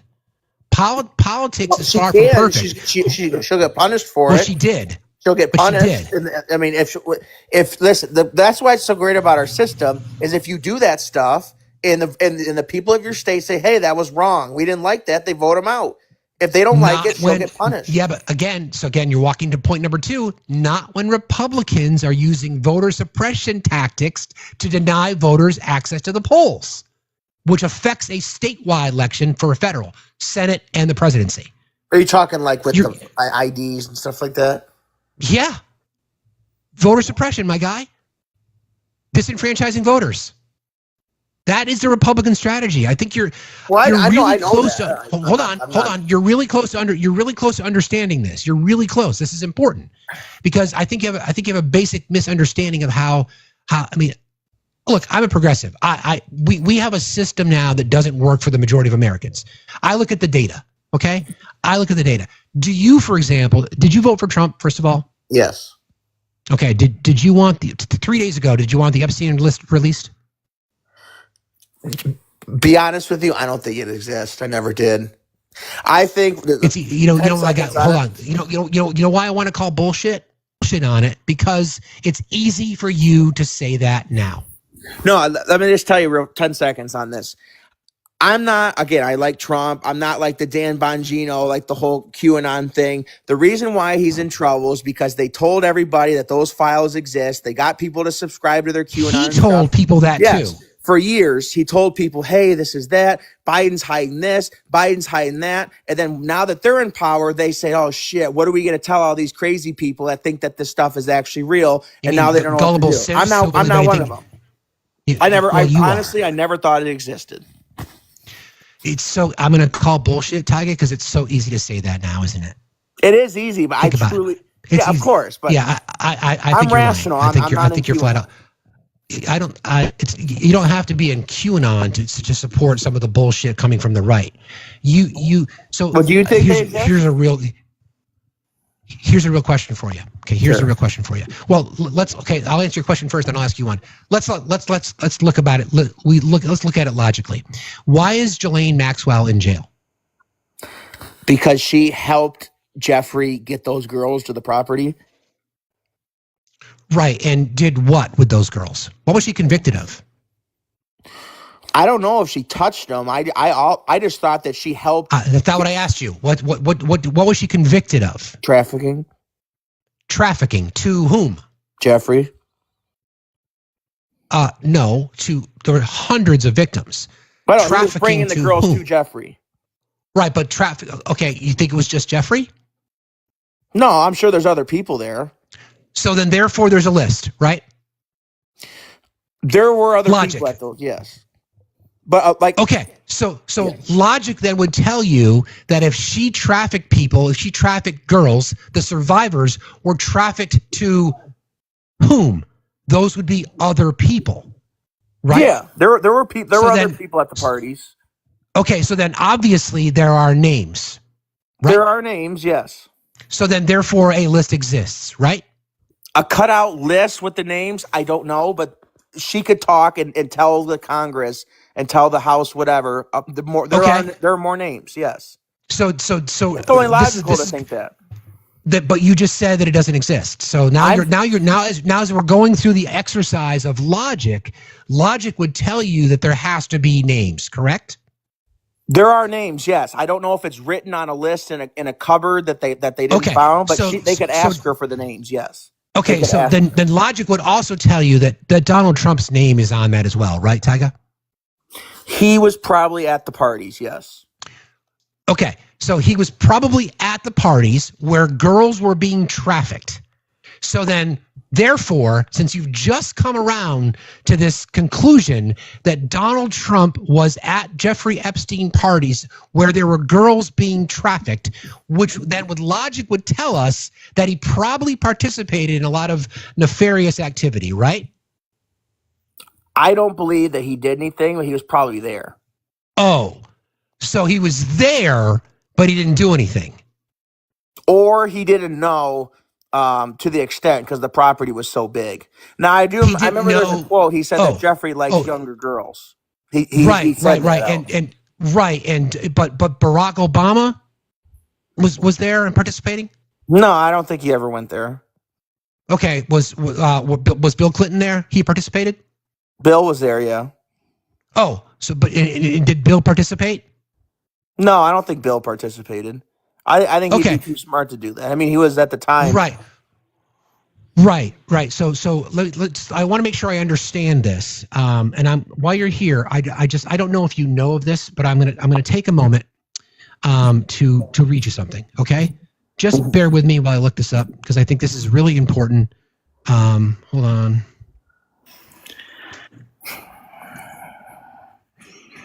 I just think it's extremely important that you hear some information here.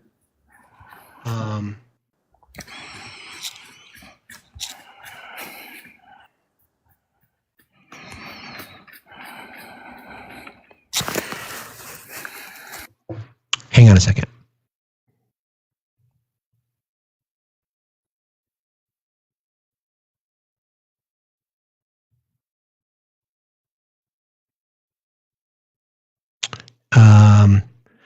I'm going to give you some mods. What I'm looking for is the Katie Johnson complaint, and I can't seem to put my hands on it. Epstein Trump complaint.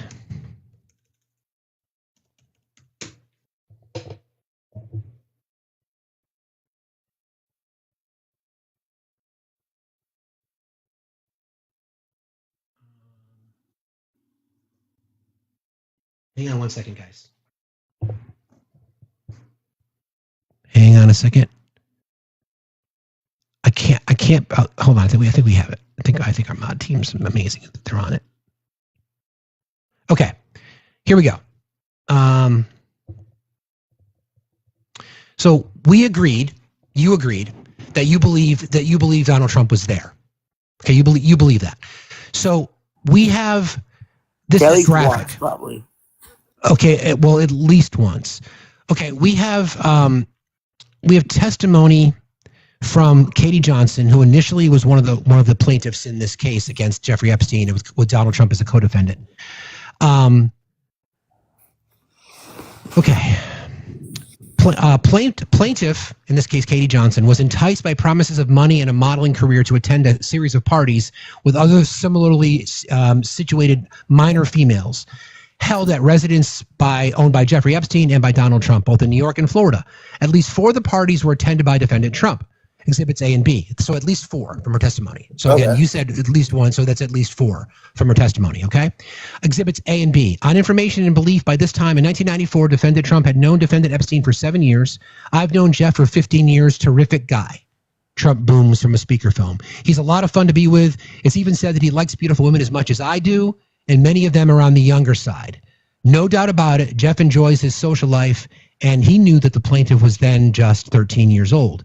Defendant Trump initiated contact with plaintiff at 4 different parties. On the 4th and final encounter, defendant Trump tied plaintiff to a bed, exposed himself to plaintiff, and then proceeded to forcibly grape plaintiff during the course of this savage attack. Plaintiff loudly pleaded with defendant Trump to stop, but with no effect. Defendant Trump responded to plaintiff's pleas by violently striking plaintiff in the face with his open hand and screaming that he would do whatever he wanted to. Do you believe that happened? Well, it seems because you admitted that he was there. Because you admitted that he was there. Okay. So now that we know that he's there, by the way, this girl was 13. Do you believe that happened? Well, I'd have to listen to a trial and listen to the defense too. Okay, so I'm asking you to let me reframe the question. Do you believe that there's a possibility that happened? Yes. Okay, so did you know any of this existed? No, of course not. Okay, now that you've alluded to the possibility that existed, would you still vote for Donald Trump? I'd have to listen to him say, the defense, but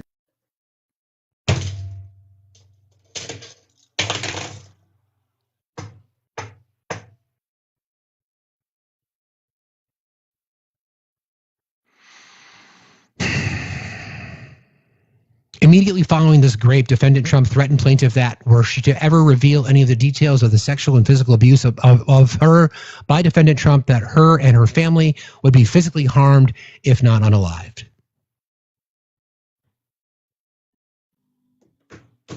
I tried. A civics conversation that you can't have with people who are just so blind.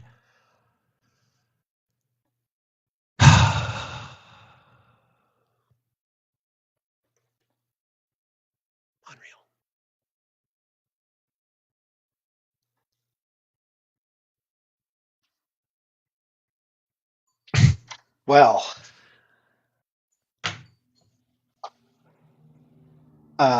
before that turn happened, I did have questions for the pumpkin.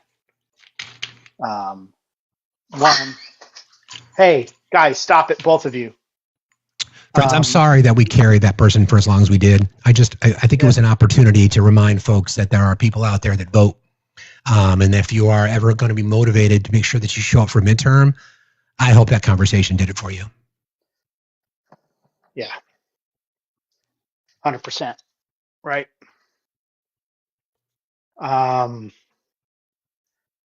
One, that person didn't even know what the word representation meant. So let's start there. Two, if we were to extend any grace with his, in quotes, logic, then the state of California tax apportionment should only be the percentage of persons represented by House and Senate seats as compared to other states. So what that would mean is that extra $81 billion a year that we send wouldn't be sent. And as a matter of fact, less would be sent. And that would probably make the state of California somewhat of a taker state, because I don't think we would break even. That would be representation. What the founding fathers had no way of knowing or idea of how to even concept is the compounding of an exploding population and additional states. The Constitution was also supposed to be rewritten every generation to make sure that it was a living document, that it kept up with what was going on. So this is the problem with people on the right. And again, this is why MAGA is so stupid and dangerous. They don't even understand the own arguments that they're making, right? California should probably have closer to 20 senators based on population. Agreed. Sure. And then, no problem with that. Then it would be okay to send the extra $81 billion in tax to the federal government, because everybody takes one oath to the Constitution of the United States. It's not to your state. So Correct. You represent people in your district if you're at the House of Representatives. But when you're at the Senate, you are the California senator representing every single citizen in the United States. And that is not what happens today, right? Nope. What we see time and time again is the MAGA, the GOP, consistently voting against their own constituents, tearing up ballot initiatives and passing other laws, voiding out those things.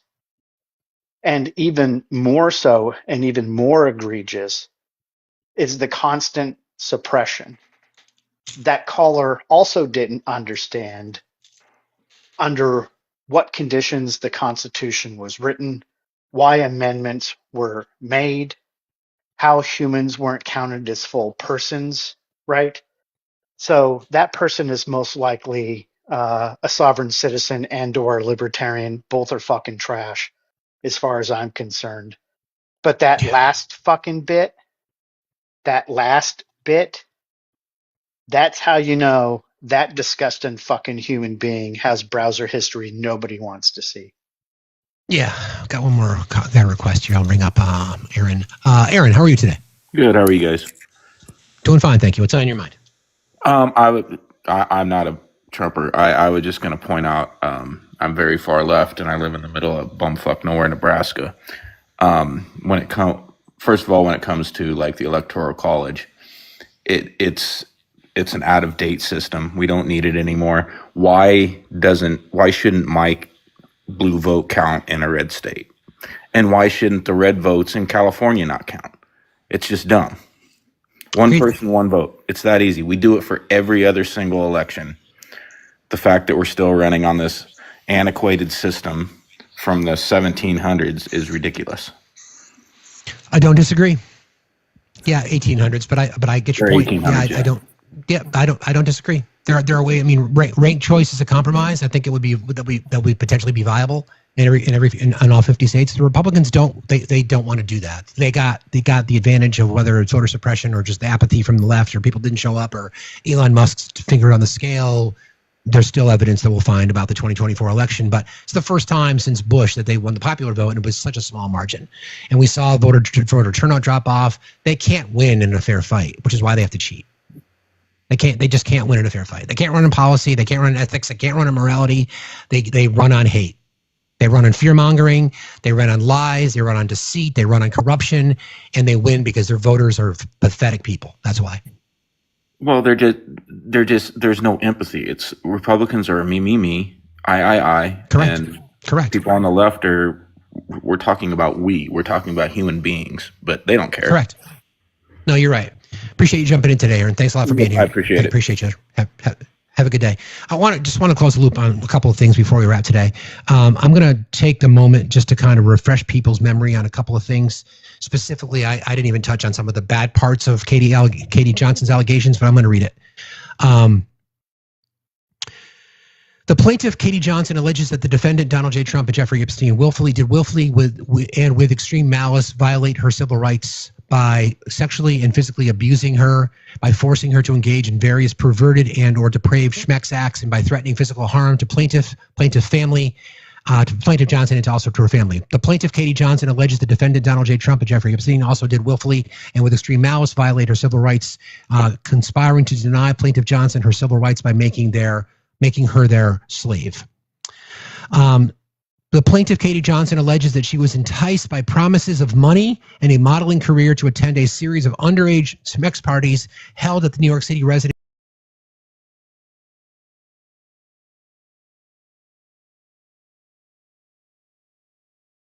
Trump, the plaintiff, Katie Johnson, was forced to manually stimulate defendant Trump with the use of her hand upon defendant's turgid member until he reached sexual climax. On the second occasion involving defendant Trump, Katie Johnson, 13 years old, was forced to orally copulate the defendant upon defendant's turgid member until climax. On the third occasion involving defendant Trump, the plaintiff, Katie Johnson, was forced to engage in an unnatural same-sex act with her fellow minor slave, who at the time was 12, for the enjoyment of defendant Trump. After this act, both minors were forced to orally copulate by placing their orifices simultaneously on his member.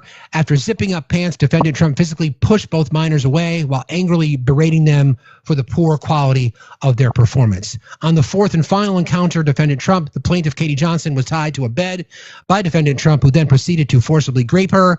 During the course of this savage attack, plaintiff Johnson loudly pleaded with defendant Trump to please wear a condom. Defendant Trump responded by violently striking plaintiff Johnson in the face with his open hand and screaming at her he would do whatever he wants, as he refused to wear protection. After achieving climax, defendant Trump would put his suit back on. When the plaintiff, Katie Johnson, in tears, the defendant Trump, what would happen to her if he had impregnated her? Defendant Trump grabbed his wallet, threw some money at her, and screamed, and he shouted, "Use the money, go get a fucking abortion." Okay. So I will assume that many people, like our previous guest, Tyga, had not necessarily read the details of this. But let me say one thing to you, Tyga. If I had a choice on the election, and I even knew the possibilities of something like that existing, there is no fucking way they would ever get my vote. And for you then to say, well, I would have to hear his defense. His defense would be what it's always been. Fake news.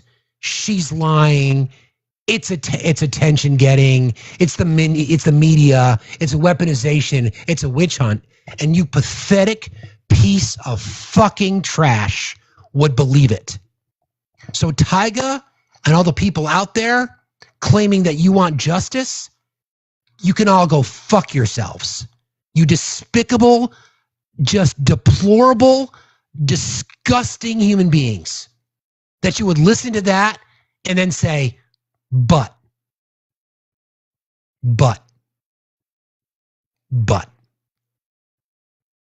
Fuck you, you pathetic, fucking, despicable, disgusting, arrogant fucks who will try to hide behind anything you can because you can't accept the fact that you voted for a fucking predator, that you voted for a convicted felon, that you voted for a serial rapist. Fuck you and all your fucking bullshit. Final thoughts, Obi?